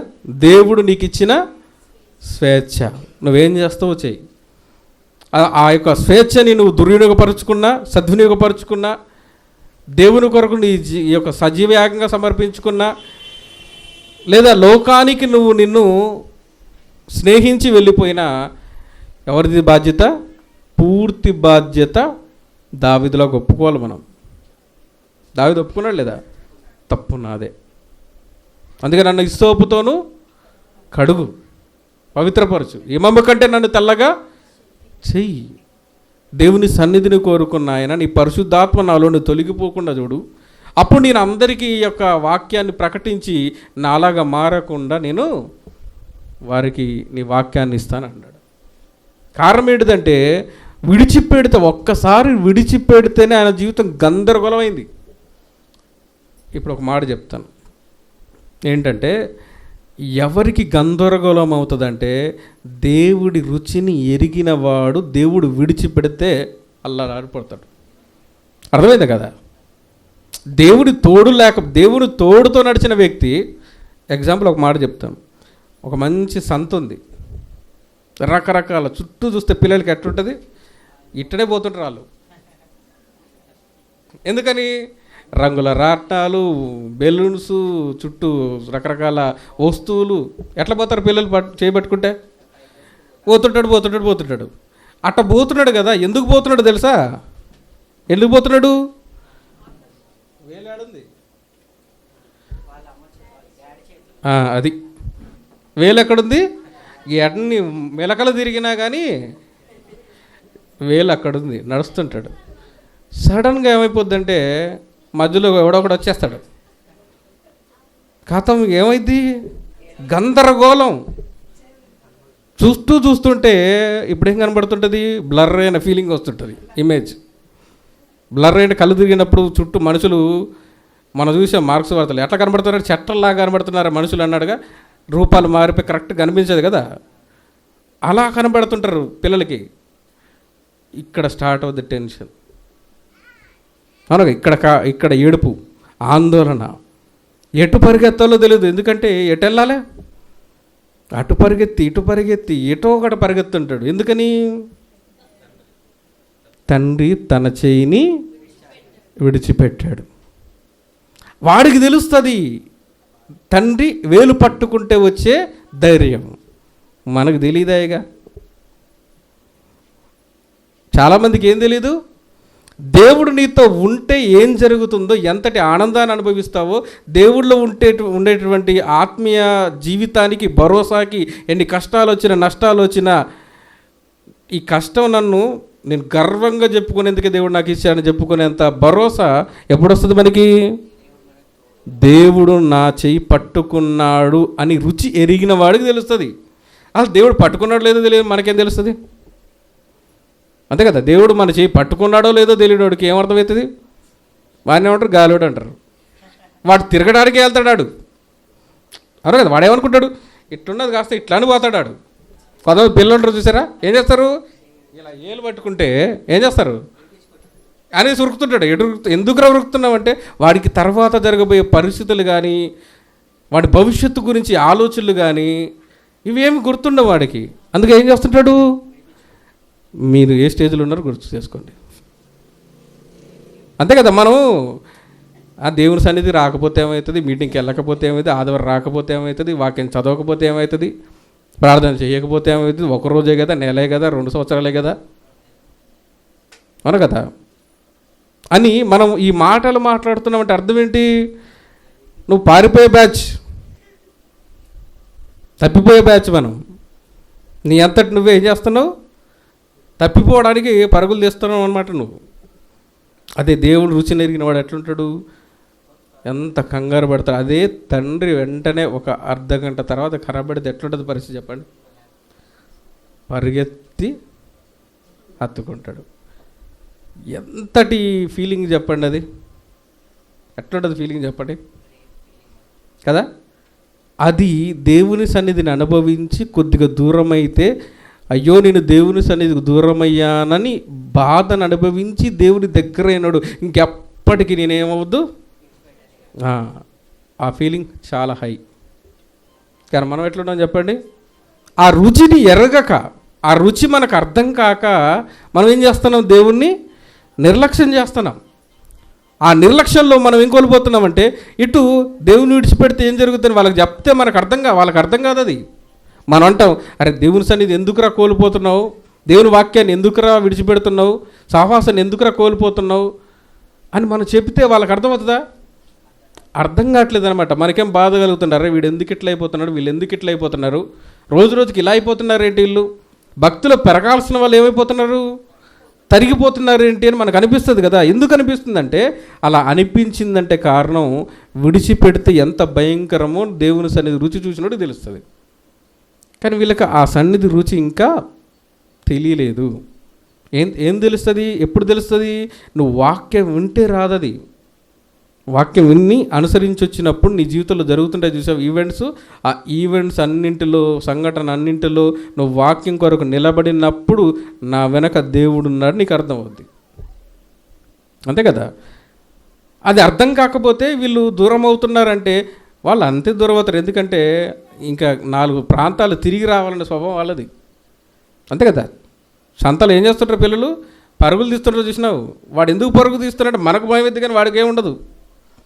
వాడికి భవిష్యత్తు గురించి బెంగ లేదు, ఏ ఆలోచన లేదు, దేవుడి నుంచి తొలగిపోతే నా లైఫ్ ఎటుపోతుంది అనే విషయం వాళ్ళకి తెలియదు. దేవుని విడిచిపెడితే ప్రమాదం అంత భయంకరంగా ఉంది. మనకు తెలియకుండానే చాలామంది ఏం చేస్తున్నాం, దేవుని చెయ్యిని విడిచిపెడుతున్నాం. అవును కదా. దేవా నా చెయ్యి నన్నేలా ఒక్క క్షణము, ఆ క్షణమును ఆయన అంత పెద్ద కేకేస మాట అన్నాడంటే దానికి ఉన్న అంతరార్థం ఎంత. విలువ తెలుసు ఆయనకు. దేవుడు తోడుగా ఉన్నవాడికి ఆ విలువ తెలుసు, దేవుని యొక్క రుచి తెలుసు. అందుకోసం ఆయన విడిచిపెట్టినప్పుడు ఆ మాట ఎంతో పెద్దదైంది, పలికిన మాట. ఇప్పుడు ఏమర్థమవుతుంది? దేవుని ప్రజలు దేవునిని దూరం చేస్తున్నారు. దేవుని సన్నిధి వాళ్ళకి దగ్గరగా ఉంది. యెరూషలేములో ఉన్నారు వాళ్ళు. నిత్యము ఆరాధనల మధ్య, స్తుతుల మధ్య, నిత్యము ఈ యొక్క దేవాలయపు వాతావరణాన్ని రుచి చూడగలిగినటువంటి పరిస్థితుల మధ్య ఉండి కూడా చాలామంది ఏం చేస్తున్నారు? దేవుని రుచి నెరగాక దారి తప్పిపోతున్న వాళ్ళు ఉన్నారు. కొంతమంది ఏమో కావాలని దారి తప్పే వాళ్ళు కూడా కనబడుతున్నారు. వీళ్ళు దారి తప్పిన ప్రజలు. ఎవరు వాళ్ళు? యూదా ప్రజలు. దారి తప్పిన ప్రజలను దారిలో పెట్టడానికి ఒక బూచోడుగా అప్పగించాడు. ఎవరు బూచోడు? బబులోను. అంతే కదా, బబులోడికి అప్పగించాడు. ఎంతమందికి అర్థమవుతుంది ఈ విషయం అంటే, అయ్యో మేము చేసిన తప్పిదానానికి దేవుడు వేసినటువంటి శిక్ష, లేదంటే మమ్మల్ని సరిచేయడానికి దేవుడు వేసిన శిక్ష అని ఈ బాలురు ఆలోచించుకుంటున్నారు. అందుకోసం దేవుడు ఏం చేస్తాడు? ఒకసారి చూడండి, రోమీయులకు రాసిన పత్రిక 1వ అధ్యాయం 24వ వచనము, 26వ వచనము, 28వ వచనం. ఈ హేతువు చేత వారు తమ హృదయ దురాశలను అనుసరించి తమ శరీరములను పరస్పరం అవమానపరుచుకున్నట్లు దేవుడే వారిని దేనికి అప్పగించాడు? ఎందుకు అప్పగించాడు అంటే, వారిలో ఉన్న స్వేచ్ఛ దుర్వినియోగపరుస్తున్నారు. స్వేచ్ఛను దుర్వినియోగపరిచిన వారందరినీ దేనికి అప్పగిస్తున్నాడు? అపవిత్రతకు అప్పగిస్తున్నాడు దేవుడు. వీడు ఇంతే, వీడు బాగుపడాలి అని దేవుడు వదిలేస్తే ఎంత భయంకరం అది. అవును కదా. మనుషులు విడిచిపెడితే దేవుడు పట్టుకోవచ్చు, దేవుడు వదిలిపెడితే పరిస్థితి ఏంటి అన్న ఆలోచన ఎవరికి కలగట్లేదు. దేవుడే ఏం చేశాడు? వారిని అప్పగించాడు. ఎక్కడ అప్పగించాడు? అపవిత్రతకు అప్పగించెను. 26వ వచనం. అందువలన దేవుడు తుచ్చమైన అభిలాషకు వారిని దేవుడు విడిచిపెట్టేసరికి వాళ్ళ కోరికలు, ఆలోచనలు, విధానాలు, జీవన విధానం కూడా టోటల్గా ఏమైపోయింది? నియంత్రణలో నుండి వెళ్ళిపోయింది. అసలు స్వేచ్ఛ అని అంటే, స్వేచ్ఛ పరుడు లేదా స్వేచ్ఛ అనేటువంటి పదానికి అర్థం ఏంటంటే, మనం ఏదైనా చెయ్యగలగటం, అది కాదు స్వేచ్ఛ. కొన్ని ఉంటాయి చూసారు, వాటిని చెయ్యకుండా ఉండటమే స్వేచ్ఛ. ఉదాహరణ చెప్తాను. నీకు బాగా ఆకలి అవుతుంది, నీ ఎదుట బిర్యానీ ఉంది, ఆయన తిరగకుండా ఉంటావు చూసావా? ఆ నియంత్రణ నిజమైన స్వేచ్ఛ. అంతేనా? ఆ నియంత్రణ నిజమైన స్వేచ్ఛ. అంటే ఇప్పుడు ఒకవేళ సర్వసాధారణంగా చూస్తే, నీ ఎదుట ఆహారం ఉన్నా నీకు బాగా ఆకలి అవుతుంది, ఎందుకు తినట్లేవు?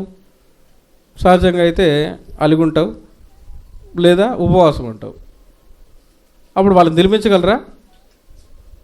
తినిపించగలరా వాళ్ళని?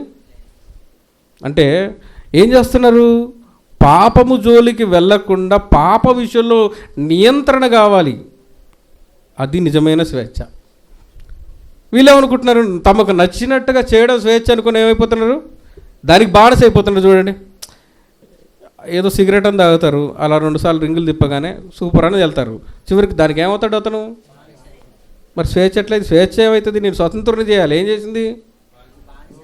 గుట్కానో, పానో, మందో ఏం చేస్తారు? ఇప్పుడు వైసీపీ ఓడిపోయింది కదా, అక్కడ మొన్నటి వరకు ఏం బార్లు వాటిలో మందులు ఏంటంటే బూమ్ అట. అది బూమ్ అట మందు పేరు. ఈ బూమ్ మందు బాలేదు అసలే, క్వాలిటీ వేరే మందు వస్తుందని చూస్తున్నారు వాళ్ళు. అంటే ఇట్లా ఉంటాయి వాళ్ళ లెక్కలు. ఫస్ట్ బూమ్ లానే ఉంటుంది, తర్వాత బూమ్ బద్దలైపోద్ది. చివరికి వచ్చేసరికి ఏమైంది? కుటుంబాలు, జీవితాలు. ఎందుకని? వాడికి దానికి దాసుడైపోయాడు, బానిస అయిపోయాడు. ఏది స్వేచ్ఛ? వదులుకో, దాన్ని వదులుకో, నాకు అవసరం లేదని చెప్పు. నువ్వు స్వేచ్ఛాపరుడు అయితే. ఎవడు స్వేచ్ఛాపరుడు? నాకు అవసరం లేదని దాన్ని నియంత్రించుకోగలిగిన స్థితిలో ఉన్నవాడే దేవుడిచ్చిన స్వేచ్ఛను సద్వినియోగపరుచుకున్నాడు. అందుకోసం దేవుని వాక్యం ఏం చెప్తుంది? నువ్వు దేనిని ఎక్కడ పట్టుకోవాలో, ఎక్కడ విడిచిపెట్టాలో, దేనిని నడిపించుకోవడానికి నీ జీవితంలో అనుసరించాలో, దేనిని విడిచిపెట్టాలో చాలా స్పష్టంగా చెప్పి నీకు స్వేచ్ఛనిచ్చి నియంత్రణనిచ్చి నడిపించేదే దేవుని వాక్యం. అనగా చాలామంది ఎందుకు తప్పిపోతున్నారంటే, మళ్ళీ చాలామందికి సినిమా చూసే అవకాశం ఉంటుంది ఖచ్చితంగా ఉంటుంది. టీవీ ఉన్న చోట అవకాశం ఉంటుంది. ఏమో సినిమా చూస్తే ఏముంది, ఏం లేదులే, సినిమాయే కదా, నేను మంచిది తీసుకుంటా అని చాలామంది చెప్పేవాళ్ళు ఉంటారు, అవునా కదా. కానీ దానికి ఏం కావాలో తెలుసా? నియంత్రణ కావాలి. చాలామంది ఒక్కసారి నేను తాగను కానీ తాగే వాళ్ళతో కూర్చుంటా. బైబిల్ ఏం చెప్తుంది? అలాంటి వారితో సహవాసమే. రిఫరెన్స్ చెప్పగలరా? పేతురు 4:1-4. 4:1-4. అందులో ఏముంటుంది? అల్లరితో కూడిన ఆటపడలు ఇట్లాంటివి చేయదగ్గరవు, ఇది ముందుకు చేసిన, ఇంతకుముందు చేసినవి ఇప్పుడు దేవుని ఇష్టానుసారంగానే నడుచుకో, వాటి జోలికి పోదగదని చెప్తున్నాడు. అంటే ఇవన్నీ ఏం చెప్తున్నాయి మనకి? నువ్వు స్వేచ్ఛలో ఉన్నావు, బాగుంది. ఈ స్వేచ్ఛను సద్వినియోగం చేసుకోవాలంటే చిన్నగా నేను బానిసలుగా చేసే అవకాశం ఉంటుంది. ఆ అవకాశము నువ్వు ఇవ్వకుండా ఏం చేయి? జాగ్రత్త పడు. ఏం చేయమంటున్నాడు? జాగ్రత్తగా ఉండు, నీ స్వేచ్ఛను దుర్వినియోగ పరచకు. అంటే నీ ఎదుట ఉన్న నాకు వద్దు అనుకొని నియంత్రించుకోవడమే దేవుడిచ్చిన స్వేచ్ఛను సద్వినియోగపరచుకోవడం. ఈ చుట్టూ చాలా ఉంటాయి. మన ఒక వాతావరణం లేకపోతే, చుట్టూ సహవాసం అనేది లేకపోతే, నిన్ను గమనించే వాళ్ళు లేకపోతే మనకేం పెరుగుతాయి? దుర్వినియోగపరిచే అవకాశాలు చాలా పెరిగిపోతాయి. ఉన్నాను కదా, ఫోన్లోంచి బయటికి రాలేకపోతున్నారంటే నీకు ఇచ్చిన స్వేచ్ఛ ఏమైంది? 400 రూపాయలు వేసుకొని మనం బేడీలు వేసుకుంటున్నాం. ఏంటిది? రీఛార్జ్ చేసి ఏం చేస్తున్నాం మనం బేడీలు వేసుకో, ఫోన్కి అతుక్కుపోతున్నాం అంటే ఏంటిది అర్థం? దానికి బేడీలు వేసి పెడుతున్నాం బయటికి రాకుండా. అందుకోసం మనం ఒక మాట కూడా చెప్పాను. ఏంటిది? సెల్ అంటది ఏమంటది? చెప్పరా ప్రవళిక? సెల్ అంటది నన్ను చూడు, నేను తలెత్తకుండా చేస్తాటది. బైబిల్ అంటది తల దించి నన్ను చూడు, ఏం చేస్తాడు? నన్ను తల దించి ఏం చేయాలి? బైబిల్ని చదువు, తల దించకుండా నేను చేస్తా. ఏది బాగుందంటే సెల్ ఫోనే బాగుంది. మనం 400 ఇచ్చి బేడీలు వేసుకుంటున్నాం. మనం దానికే బేడీలు ఎట్లుంటే చెప్పండి, చేతులకే కదా. ఒక 10 నిమిషాలు మీ ఫోన్ లేదనుకోండి, ఎట్లుంటుంది మీకు? నిద్రపోయి లేచారనుకోండి, ఫస్ట్ బేడీలాగా ఎతికేది, నా బేడీలు ఎక్కడున్నాయి? అంతే కదా. బంధకాలు, బేడీ అంటే ఏంటి అర్థం? బంధకములు అని అర్థం. ఆ బంధకాలు ఏంటి నీకు? అది సెల్ ఫోన్ కాదు, ఎల్ఫోన్ అని. వాటిలో నుంచి బయటకు రావట్లేదంటే నీకు నియంత్రణ లేదు. అవునా? నువ్వు నియంత్రించుకోవట్లేవంటే వాటిని జయించలేకపోతున్నావు. నువ్వు వాటిని జయించలేనప్పుడు నువ్వు దేవుని స్వేచ్ఛని సద్వినియోగం చేసుకోలేవు. అందుకోసం వీళ్ళందరూ కూడా ఏమైపోయారు? 28 చదివారా? 26 అయింది, 28 కూడా ఉంటుంది చూడండి. అదే మాట. దేవుడు వారిని అప్పగించి దేవునికి చోటు ఇయ్యకపోయిరి గనుక, చూసారా, చెయ్యరాని కార్యములు చేయుటకు. ఇక్కడ ఏం జరుగుతుంది? భ్రష్ట మనస్సు, దుష్ట మనస్సులు, దుష్ట తలంపులు, దుష్ట చెడు సహవాసం జోలికి వెళ్ళొద్దు అని దేవుడు ఏం చేస్తున్నాడు? ప్రేరేపిస్తున్నాడు. అది దేవుడు విడిచిపెట్టేస్తే ఇక నీ ఇష్టం, కానా పీనా సోనా నువ్వు ఏం చేసుకుంటో చేసుకో. దేవుడు విడిచిపెట్టకపోతే నాయన వద్దు, నాయన అలాంటి మార్గాల్లోనికి వెళ్ళకు, నీ జీవితాన్ని పాడు చేసుకోకు, నీ నిత్య జీవాన్ని పోగొట్టుకోకని ఏమంటారు? అలర్ట్ బెల్స్ వస్తుంటాయి. నాకేమైంది అనుకుంటే దేవుడు విడిచిపెట్టేస్తాడు. నువ్వు సంతలో తప్పిపోయిన పిల్లోడవుతావు. ఏం చేస్తారు? దొరికితే ఎత్తుకుపోతారు, అమ్మేసుకుంటారు, బానిసగా చేస్తారు. నువ్వు కూడా చివరికి ఏమవుతావు? బానిసమవుతావు. అందుకని దేవుడు విడిచిపెట్టేంతవరకు నీ జీవితాన్ని తెచ్చుకోకు.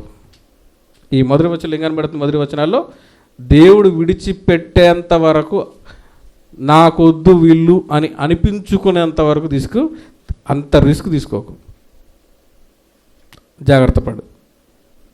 జాగ్రత్త పడితే మళ్ళీ దేవుడు నీ చేయిని పట్టుకుంటాడు. ఇది మొదటి వచనంలో మనకు కనబడుతుంది. నెక్స్ట్ ఇందులో మన దానియేలు గ్రంథంలో కనుక ఒక 3 వచనాలు చూపిస్తాను. దానియేలు గ్రంథం మొదటి అధ్యాయం 4వ వచనం, 3-4 వచనాలు. అష్పెనజోను నపుంసకుల అధిపతిని పిలిపించి అతనికి ఈ విధంగా ఆజ్ఞాపించాడు: ఇశ్రాయేలు రాజవంశంలో ముఖ్యులై లోపము లేని సౌందర్యమును సకల విద్యా ప్రవీణతయు జ్ఞానము కలిగి తత్వజ్ఞానము తెలిసిన వారై రాజు నగరనందు నిలవదగిన కొందరు బాలురను రప్పించి. అంటే వీళ్ళు అప్పటికి ఎలా ఉన్నారు చూడండి, ఎలా ఉన్నారు వీళ్ళు అంటే ఇక్కడ అర్థం ఏంటంటే బబులోన్ అయితే ఆయన బబులోన్ నుంచి వచ్చేసి పాడు చేశాడు. కానీ యూదుల పిల్లలు సామాన్యులు కాదని ఎవరికి తెలుసు? అది యూదుల పిల్లలు సామాన్యులు కాదు. వాడు సద్వినియోగం చేసుకుంటే ఎట్లా అంటాడు మనకు తెలుసు కదా. ప్రపంచంలో పెద్ద ఏంటిది శాస్త్రవేత్తల్లో ఈ నాసా అనేది పెద్దదైతే ఆ నాసాలో 70% ఎవరు ఉంటారు? అవునా కదా. 100 మంది శాస్త్రవేత్తలు ప్రపంచం మొత్తం ఉంటే 70 మంది ఎవరు ఉంటారు? వాళ్ళు ఉంటారు. ఎందుకంటే వాళ్ళు మహాజ్ఞానులు, అవును కదా. అందుకోసమే చెప్తున్నాడు వాళ్ళు ఎలా ఉన్నారట, బహు సౌందర్యము అంటే అవును కదా, బహు సౌందర్యం కలిగిన వాళ్ళు, మంచి నాలెడ్జ్ కలిగిన వారు, షార్ప్ కలిగిన వారు, స్మార్ట్ కలిగిన వారు, షైనింగ్ వాళ్ళు. మనకు ఎస్ఎస్ రాజమౌళి తెలుసు, ఇది త్రిభువస్ రాజమౌళి. అవునా కదా. ఏంటిది? Smart, shine, smart, shine. చదవండి, అక్కడ చదివితే మీకు అర్థమైంది. ఇంగ్లీష్ వస్తే అర్థమైందిగా. Sharp, smart, shine, sharp. ఎవరు వీళ్ళు? బబులోన్లో బానిసలుగా వచ్చినటువంటి మహాజ్ఞానులు.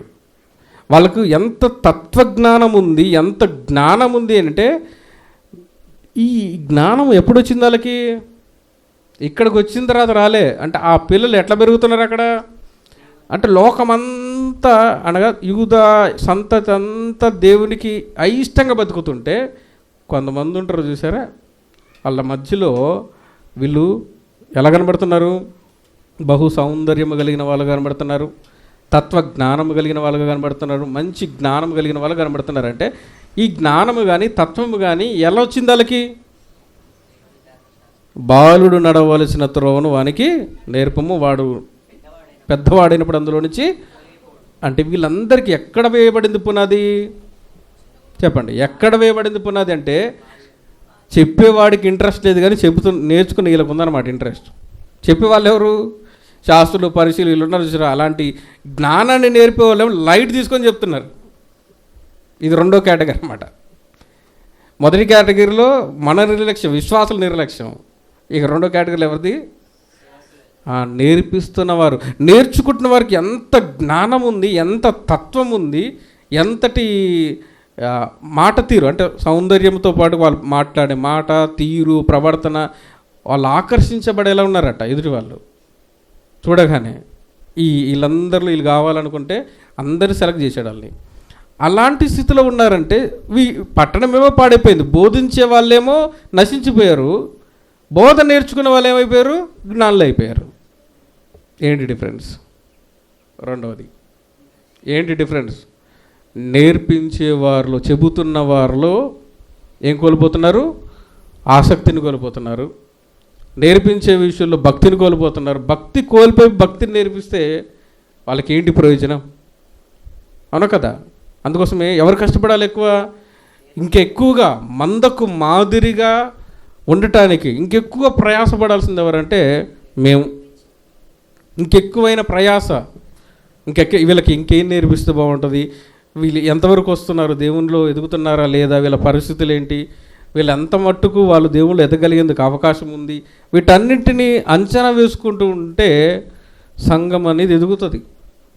కానీ ఇక్కడ లోపం చూస్తే యెరూషలేము పాడయ్యేంత వరకు వీళ్ళు ఏం చేస్తున్నారు అంటే వీళ్ళు దొంగ కాపర్లు అయిపోయారు. అదే మాట్లాడాడు ఎజెకియెల్, ఏమంటాడు? వీళ్ళు దొంగ కాపర్లు అయిపోయారు. చేసేదేమో కాపరి పని, కానీ కాపరి పని ఏం చేయాలి? మందను కాయాలి, జాగ్రత్తగా పెంచాలి, వృద్ధి చేయాలి, అభివృద్ధి పరచాలి. కానీ ఆ బాధ్య విషయంలో ఎలా కనబడుతున్నారు? వీళ్ళు దొంగలైపోయారు. దొంగలైనటువంటి కాపర్లుగా మారిపోయారు. కనుక చివరికి మిగిలిన వాళ్ళందరూ నశించిపోయారు. అంతే కదా, వీళ్ళని బట్టి ఆ రాజ్యంలో ఉన్న వాళ్ళందరూ కూడా నశించిపోయారు కదా. జ్ఞానము నేర్పే వాళ్ళే జ్ఞానం విహీనులైపోతే ప్రజలు ఏమవుతారు? అంతే కదా, జ్ఞానము నేర్పే వాళ్ళే భక్తిహీనులైపోతే ప్రజలు ఏమవుతారు? అందుకోసమే వారి భక్తిహీనత ఎక్కడికి తీసుకెళ్ళింది? చెరకు తీసుకెళ్ళింది. దానికి కారణం మరొకరు ఎవరంటే ఇక్కడ నేర్పించే కాపర్లు. నేర్చుకున్న వీళ్ళు ఎట్లున్నారు? మళ్ళీ వీళ్ళకు విత్తబడింది, నాటబడింది, ఫలించింది. దేవుని గురించి విన్నది అది సండే స్కూల్ పాఠంగా మారలే, ఎవ్రీడే స్కూల్గా మారింది వాళ్ళకి. అవును కదా, సండే స్కూల్ పాఠంలాగా మారలేదు, అది ఒక కథలాగా. వాళ్ళు దాన్ని అనుసరించడం మొదలుపెట్టారు, అవలంబించడం మొదలుపెట్టారు. ఎదుటోళ్ళు వాళ్ళు పాటించారో లేదో తెలియదు, కానీ వీళ్ళు మాత్రం మహాజ్ఞానులు అయిపోయారు. అంటే ఇక్కడ రెండోది ఏం కనబడుతుందంటే దాని పతనానికి మరొక కారణం బోధించే బోధకులు సరిగా లేరు. ఉంటే అలా జరిగేది కాదు. ప్రజల్ని హెచ్చరించేవాళ్ళు, హెచ్చరిస్తూనే ఉన్నాడు కదా ఇర్మియా, విన్నారా? అబద్ధ ప్రవక్తలు వచ్చేసి అబద్ధపు మాటలు చెప్తే అవే ఎలా కనబడుతున్నాయి? వాళ్ళకి బాగా కనబడుతున్నాయి. ఏం చేస్తున్నారట? వాళ్ళు గచ్చుపూత పూస్తున్నారు గోడకి, అదే బాగుంది. ప్యాచ్లు వేస్తుంటే బాగుంది, అవును కదా. ఆ మచ్చలు కనబడకుండా మొత్తం కూలిపోయే గోడకి ఏం చేస్తున్నారు? అక్కడక్కడ ప్యాచెస్ వేస్తే ఏమొస్తుంది? అంతే కదా, సేవకులు చేసే పని ఏంటంటే గోడే కూలిపోతుంటే కొంచెం రంధ్రపడగా దాన్ని పూస్తుంటే ఏమవుతుంది? ఎంత శ్రద్ధ పెట్టాలి అసలు సంఘం మీద. అనుక్షణము తప్పించే సేవకుడే సేవకు సరైన సేవకుడు. నువ్వు దేవుని ఎదురు చెప్పుకోవాలి, తండ్రి నాకు ఇంతే జ్ఞానం ఉంది, నా జ్ఞానానికి నేను చేయగలిగినటువంటి న్యాయం చేశా అని చెప్పగలిగేటువంటి సామర్థ్యం, నమ్మకత్వం మనం సంపాదించుకోవాలి. ఒక డ్రైవరు బస్సు నిర్లక్ష్యం చేస్తే బస్సు ఏమవుద్దో తెలిసినప్పుడు, ఒక సంఘం విషయంలో సేవకుడు నిర్లక్ష్యంగా ఉంటే సంఘం కూడా అదే జరిగితే దేవునికి నువ్వు లెక్క చెప్పాలి. నిన్ను నమ్మే కదా బస్సు ఎక్కినప్పుడు ఆయన సర్టిఫికెట్లు వెతుకుతామేంది మనం? లైసెన్స్ ఉందా లేదా, ఎవరిని పోలీసులు పెడతారు కదా నోట్లే, నువ్వు తాగున్నావా లేదా ఏమైనా చూస్తారా మీరు? సీట్ ఎక్కడుందో చూస్తారు తప్ప డ్రైవర్ ఎవడని చూడడు. ఎంత ధైర్యం మనకి! మరి అలా అంత ధైర్యంతో సంఘంలోకి వస్తే మరి వాళ్ళకి ఏం చేయాలి? మనం న్యాయం చేయాలి కదా. ఇది సేవకుల తప్పిదం. ఇది రెండవది. నెక్స్ట్ ఇది చదువుదాం. ఈ విషయంలో వాళ్ళు ఎట్లా ఉన్నారు అంటే, నేర్చుకున్నది ఎలా నేర్చుకున్నారంటే దేవునిగా నేర్చుకున్నారు. అందుకోసం నేను ఒక పదాన్ని కూడా చెప్పాను నిన్న, మీరు గమనించండి. మీకు వాక్యం గుర్తు ఉండకపోవడానికి, వాక్యాన్ని అనుసరించకపోవడానికి ప్రధానమైనటువంటి కారణం ఏంటంటే, మీరు గనక చెప్పేటప్పుడు నన్నే చూశారనుకోండి, పలానా రోజు రాజశేఖరన్ వచ్చి చెప్పాడు అనుకుంటారు. అదే వాక్యాన్ని చూస్తే పలానా రోజు దేవుని వాక్యం రాజశేఖరన్న చెప్పాడు. అది కొంతకాలానికి ఇది రాజశేఖర్ మాట అవుతుంది, వాక్యం చూసి అందులో ఉన్న చూస్తే ఇది దేవుని మాట అవుతుంది కొంతమంది జీవితాలు. అదే డిఫరెన్స్. నా మాట అనుకున్నాం అనుకోండి, ఎన్ని మాటలు వదిలేటది, మనుషుల మాటలు వదిలేస్తాం. అదే వాక్యపు మాట దేవుడిది అంటే ఇది దేవుని మాట అని నువ్వు చదివితే, దాన్ని గుర్తిస్తే, ఆ గ్రంథంలో నువ్వు నీ కన్నులారా చూస్తే ఏం చేస్తావు? ఇది దేవుని మాటను గుర్తిస్తే జాగ్రత్త పడతావు. కానీ వీళ్ళు ఎలా గుర్తించారు చెప్పండి? ఇప్పుడు ఇది దేవుని మాట వింటున్నప్పుడు, నేర్చుకుంటున్నప్పుడు వాళ్ళు నేర్చుకున్నది ఎలా నేర్చుకున్నారంటే, ఇది నా క్షేమము కొరకు, నా భవిష్యత్తు కొరకు, నాకు నిత్య జీవాన్ని అందించటానికి దేవుడు వేసిన మార్గం. అలా అర్థం చేసుకున్నారు వాళ్ళు. అందుకోసమే వాళ్ళు త్రోవలో నుంచి తొలగి పోలేదు. ఇది రెండవది. నెక్స్ట్ 5వ వచనం చదువుదాం కిందికి. మరియు తాను భుజించు ఆహారములో నుండి అనుదిన భాగం వారికి నియమించి 3 సంవత్సరములు పోషించి వారిని తన ఎదుట నిలబెట్టాలన్నాడు. కానీ వీళ్ళు వచ్చి ఏమడుగుతున్నారు? 8వ వచనం, రాజు భోజనము చేయు, పానము చేయు, ద్రాక్షారసం పుచ్చుకొని తన్ను అపవిత్ర పడుచుకొనకూడదని దావీదు ఉద్దేశించి తాను అపవిత్రుడు కాకుండా ఉన్నట్లు వాటిని పుచ్చుకోకుండా, అంటే ఏం చెప్తున్నాడు? ఒక స్టేట్మెంట్ ఇస్తున్నాడు, నా ఉద్దేశం ఇది, నేను అపవిత్రపరచు కొనను. అంటే మనం పాపం చేయకున్నట్లు మీకు బెస్ట్ సింపుల్ సూత్రం ఏంటిదంటే, ఎవరైనా నేను పాపమును ప్రేరేపిస్తూ ఉన్నప్పుడు దానికి వేరే రూట్స్ ఎత్తకుండా డైరెక్ట్ సమాధానం నువ్వు చెబితే ఖచ్చితంగా వాళ్ళే నీకు సెక్యూరిటీ అవుతారు. ఉదాహరణకు ఒక ఎగ్జాంపుల్ చెప్తాను. నీ చుట్టూ ఉన్నటువంటి స్నేహితులందరూ అన్యులు నేను సినిమాకి రమ్మన్నారు. ఎందుకంటే కొద్దిగా బలహీనత ఉంటుంది, ఇంతకుముందు సినిమాకి రమ్మన్నారు. అలా ఒకటిసారి, రెండోసారి, మూడోసారి సినిమాకి రమ్మంటే ఈసారి కాదనలేని పరిస్థితి వచ్చినప్పుడు నువ్వు సాకులు చెప్పావు అనుకోండి, అంటే ఈరోజు నాకు బాగా హెడ్ఏక్ ఉంది అందుకే రాలేనంటే వాళ్ళు ఏమనుకుంటారు? హెడ్ఏక్ లేకపోతే తీసుకొచ్చుగా, అంతే కదా, హెడ్ఏక్ లేకపోతే తీసుకెళ్ళొచ్చు అనుకుంటారు.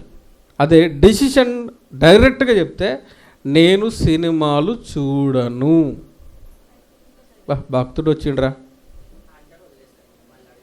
అదే వదిలేరు. అట్లే నువ్వు సినిమా థియేటర్ పోయినావు బలహీనతో, ప్రైజ్ రాడు మలకి గారు అన్నారు, ఎట్టుంది పరిస్థితి? వెళ్ళేటప్పుడు ఎట్లా చూస్తావు? నేను డిసిషన్ ఇచ్చాను ఆల్రెడీ. నేను సినిమాలు చూడడానికి డిసిషన్ ఇచ్చిన తర్వాత సినిమా థియేటర్ వైపు అడుగులు పెడుతుంటే ఎవరైనా నన్ను చూస్తే, నన్ను గుర్తిస్తే, నువ్వు తీసుకున్న డెసిషనే నిన్ను పాపం చేయకుండా ఏం చేస్తుంది? ఆపేస్తుంది. కాబట్టి వీళ్ళు ఏం చేస్తారు? డెసిషన్ని డిక్లేర్ చేస్తున్నారు. దానియేల్ డెసిషన్ డిక్లేర్డ్, నేను తినను, నాకొద్దు అని చెప్పేసి డైరెక్ట్గా ఏం చేస్తున్నాడు? డిక్లేర్ చేస్తున్నాడు. నువ్వు కూడా నీ పాపాన్ని ఏం చేయాలి? డిక్లేర్ చేయాలి.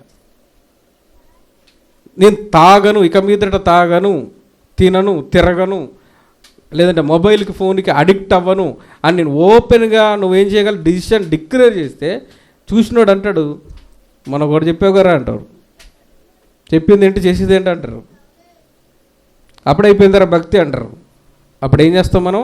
నేను డిక్లేర్ చేసే కాబట్టి ఆ డెసిషన్కి నేను లోపడాలి. అంటే మనం కూడా ఎట్లా ప్రకటించుకోవాలి తెలుసా? మనం సహజంగా చాలామంది సమస్య ఏంటంటే, సంఘానికి వచ్చిన తర్వాత డిక్లేర్ చేసుకోవడం మొదలు పెట్టుకోవాలి చుట్టుపక్కల ఉన్న వాళ్ళందరితో, మేము క్రైస్తవులం, మేము ఈ విధంగా బతుకుతాం, ఈ విధంగా జీవిస్తామని. కానీ వీళ్ళెవ్వరు కూడా సంఘంలో ఉన్న విని వెళ్ళిపోయిన తర్వాత ఏం చేయరు? వీళ్ళు డిక్లేర్ చేయరు, నా లైఫ్ ఇది అని డిక్లేర్ చేయరు. అందుకోసం నీకోసం అబద్ధాలు చెప్పవచ్చు, నీకు మోసాలతో నీతో చేయించవచ్చు. నువ్వు కాదనవు కదా, డిక్లేర్ చేయవుగా. డిక్లేర్ చేస్తావు, నువ్వు డిక్లేర్ చేయవు కాబట్టి వీడి దగ్గర బూతులు మాట్లాడినా ఏం కదలే అనుకుంటాడు. డిక్లేర్ చేయి, ఏం చేయి? నా దగ్గర అట్లాంటి మాటలు మాట్లాడద్దు. అదే నువ్వు నీ నుంచి వస్తుంది అనుకోండి, వెంపడే ఏమొస్తారు చూడరా? మొన్న మాకేం చెప్పినవారు? నువ్వు బూతులు మాట్లాడు, నువ్వేం చేయరా, నువ్వేంటిదా మాట్లాడేది అంటే, నువ్వు చిన్న సరసోక్తు కానీ అది చేసినా కానీ నిన్నేం చేస్తారు? జాగ్రత్త. అంటే నిన్ను నువ్వేం చేస్తున్నావు? ఇప్పుడు డిక్లేర్ చేసి కాపాడుకుంటున్నావు. ఏం చేస్తున్నావు? డిక్లేర్ చేసి నిన్ను నువ్వు కాపాడుకునే విధానం అది. దేవుని విషయంలో వీళ్ళు ఏం చేస్తున్నారు? తమ ఉద్దేశాన్ని ప్రకటిస్తున్నారు. మేము అపవిత్రమైనది ఏది కూడా తినము. నీ జీవితంలో అపవిత్ర సంబంధమైన దేనిని కూడా నీకు తెలుసు. దేవుని వాక్యం తెలియనిది ఎవరికి? దేవుని వాక్యం అందరికీ తెలుసు. కానీ ఏం చేయలేకపోతున్నారు? డిక్లేర్ చేయలేకపోతున్నారు. అంతే, నేను చెయ్యను, నేను చూడను, నేను వెళ్ళను, అలాంటి జోలికి పోను అని ఎవరు కూడా ఏం చేయట్లేదు? డిక్లేర్ చేయట్లేదు. డిక్లేర్ చేస్తే నేను రూపాయి కట్నం తీసుకునండి, కట్నం ఇవ్వను కాక ఇవ్వను, ఏం చేసుకుంటారు చేసుకొని. ఇప్పుడు పెళ్ళి కాకముందే అన్నాను అనుకోండి, పెళ్ళి అయ్యేటప్పుడు ఏమనాలి? ఎంత తీసుకుంటున్నావురా అంటే ఏం చెప్పాలి అప్పుడు? నేను ఆ రోజు చెప్పాను, ఇప్పుడు అదే చేస్తున్నాడు. అది తీసుకుంటున్నావు అనుకో, అప్పుడు ఏమంటాడు వాళ్ళు వచ్చి? అంతే కదా. నువ్వు డిక్లేర్ చేయి. దేవుడు ఏ వాక్యం అయితే ఉందో నువ్వు దాన్ని నడుచుకోవాలంటే నీ జీవితంలో ఏం చేయాలి? డిక్లేర్ చేసి అనౌన్స్ చేయి. నేను ఈ విధంగా ఉండను అని డిక్లేర్ చేయి. నీకు ఆ పరిస్థితి వచ్చిన నువ్వు దాని నుంచి ఏం చేస్తావు? బయటపడతావు. ఇది చేస్తారా? చాలా చిన్నదిగా కనబడుతుంది ఇది. ఈ వాక్యం చాలా చిన్నదిగా కనబడుతుంది. అప్పటికే ఇంచుమించు గంటన్నర అయింది. అవునా కదా? గంటన్నర అయింది. చెప్పడానికి చాలా విషయాలు ఉంటే మనం నేర్చుకోవడానికి ఇంకెక్కువ ప్రయాసపడాలి, ఇంకా ఆసక్తిని పెంచుకోవాలి. ఇప్పుడు మనం ఏం నేర్చుకున్నామంటే, మొదటిది దేవుని చేయిని విడిచిపెట్టకూడదు. అది ఎక్కడున్నా సరే, నీకు సంఘ సహవాసం ఉన్నా సరే, వ్యక్తిగతంగా ఉన్నా సరే, ఏ సిచ్యువేషన్లో ఉన్నా నువ్వు ఎవరు చేయబట్టుకోవాలి? అది దేవుడు నిన్ను విడిచిపెట్టేలా చెయ్యొద్దు అసలు. ఇది మొదటిది. రెండవది, బోధించి నీకు బోధించుకో అంటాడు రోమపత్రికలో. ముందు ఎవరికి బోధ చేసుకోవాలి? మనకు చేసుకోవాలి. నేను చేస్తున్నానా లేదా చెక్ చేసుకోవాలి. నేను చెబుతున్నప్పుడు నేను చేస్తే దానికి వచ్చినటువంటి కాన్ఫిడెన్స్ ఎంత ఉంటుంది, ఎంత ధైర్యం ఉంటుంది. ఎదురోడు చేస్తే అరే నువ్వు ఎందుకు ఇట్లా చేస్తున్నావు అని అనగలిగే ధైర్యం ఎప్పుడు వస్తుంది సేవకునికి? నేను చేస్తూ ఉంటే ఎందుకు అట్లా చేస్తున్నావు అంట. నాలోనే బలహీనత ఉంటే ఆ వాక్యం చెప్పలేము, బుజ్జగించాల్సిన పరిస్థితి వస్తుంది. ఏంటి లాభం? విశ్వాసులకి ఏంటి లాభం? ఇది రెండవది. కాబట్టి విన్న వాళ్ళు ఎవరైనా దేవుని ప్రేమించే వాళ్ళు ఉంటే అది తర్వాత సంగతి, అంతే కదా. దేవుని ప్రేమించే వాళ్ళు ఉంటే ఈ బబులోన్లు దానియేలులాగా వాళ్ళు ప్రేమిస్తే అది సంగతి వేరు. వాక్యాన్ని విని నా కోసం చెప్పాడు అనుకుంటే. కానీ సేవకుడు ఎట్లుండాలి? మాదిరికరంగా ఉండి ధైర్యంగా బోధించగలగాలి. అలాంటి స్థితి మనకు ఉండాలి, లేకపోతే నష్టం జరుగుద్ది. మూడవది, డిక్లేర్ చేయాలి. మనం ఏ విషయంలోనైనా సరే, మనము పాపమునకు సంబంధించిన ఏ ఒక్క విషయంలో నేను ఏం చేయాలి? డిక్లేర్ చేసుకోవాలి, ప్రకటించుకోవాలి. నేను ఇది చెయ్యను. ఎన్ని ఉన్నాయో మీరు చూసుకోండి. నేను మొబైల్కి బానిసను కాను. చెప్పండి యవనస్తులు, నేను మొబైల్కి బానిసను కాను. నన్ను అది బానిసత్తులోడికి నడిపించదు. ఆఫ్టర్ ఆల్ అదెంత? దేవుని కంటే ఎక్కువ చెప్పరా? దేవుని కంటే ఎక్కువ అది. ఆఫ్టర్ ఆల్ సెల్ ఫోన్ ఏంటి? After all. అవునా కదా? బిఫోర్ ఏంటిది? దేవుని వాక్యం. అందుకోసమే నీ వాక్యం నా హృదయంలో ఉండాలంటే రోజు చదివిన వాడికి ఉదాహరణ చెప్తాను. ఒకవేళ మీకు కుదరకపోతే, మీకు అనుదినం మొత్తం ధ్యానించడానికి కుదరకపోతే, కొంతమందికి ఉదయకాలము ఒక రోజులో 24 గంటలు అయితే 24 నిమిషాలు ఖచ్చితంగా ఏ భూమి బద్దలైపోయినా సరే నేను కేటాయిస్తే నీకు బైబిల్ బోధ చేస్తుంది. నువ్వు అలవాటైతే నీకేం చేస్తుంది? బైబిల్ బోధ చేస్తుంది. నువ్వు ఎలా నడుచుకోవాలో చేస్తుంది. అందులో కొన్ని పదాలు నిన్ను రోజంతా ఏం చేస్తాయి? రోజంతా నిన్ను ప్రేరేపిస్తుంటాయి ఆ పలానా వాక్యాలు. కొన్నిసార్లు మనం వాక్యం చెబుతుంటే ఖచ్చితంగా కొన్ని పదాలు ఏం చేస్తాయి? మనల్ని ఆ రోజంతా ఆ మాటలు గుర్తొస్తూ ఉంటాయి. కొన్నిసార్లు రోజుల తరబడి గుర్తొస్తాయి. అందుకోసమే మనం చదువుతున్నప్పుడు ఆ పదాలు మనల్ని గుర్తు చేస్తున్న కొద్దీ దేవుడు నీతో ఏం చేస్తుంటాడు? పాపమునకు దూరంగా నడిపించేలా చేస్తాడు. అది వాక్యం లేకపోతే ఏంటి ప్రయోజనం? మీ జీవితంలో అనుదినం వాక్యం లేకపోతే ఆ రోజంతా ఎట్లా గడుస్తుంది? ఇంతే ఉంటుంది. ఫోను, తర్వాత సినిమాలు, తర్వాత టీవీలు, తర్వాత అనవసరమైనటువంటి ముచ్చట్లు, ఆలోచనలు, తర్వాత ధనం కోసం పరిగెత్తటాలు. ఈ అనవసరమైన నువ్వు చూస్తే నీకు తెలుస్తుంది ఇది దేవునికి పనికి రానిదని తెలిసినా ఏం చేస్తున్నాం? మనం దాని వెంట పరుగులు తీస్తున్నాం. మీరు బాగా ఎరిగిన వాళ్ళు దాని నుంచి తప్పించుకోలేని వాళ్ళు. ఇలా అయితే మీరు ఏం చేయండి? డిక్లేర్ చేయండి. అలా డిక్లేర్ చేస్తే ఖచ్చితంగా ఏం చేస్తారు? మన చుట్టూ వాళ్ళే నీకు సెక్యూరిటీ అవుతారు. జెడ్ సెక్యూరిటీ వాళ్ళే నిన్నేం చేస్తారు? నిన్ను హెచ్చరించి, అవును నేను చెప్పాను, నేను నిలబడాలి అనేలా చేస్తారు. కాబట్టి దానిలాగా ఏం చేయండి? మీరు డిక్లేర్ చేయండి. డిక్లేర్ చేస్తే మీ జీవితాలు ఖచ్చితంగా మార్పు అనేది వస్తుంది. విధేయత అనేది వస్తుంది, ఒక క్రమం అనేది వస్తుంది. ఇది లేకపోతే మన యవ్వన కాలం గడిచిపోద్ది, ఆవిరైపోద్ది.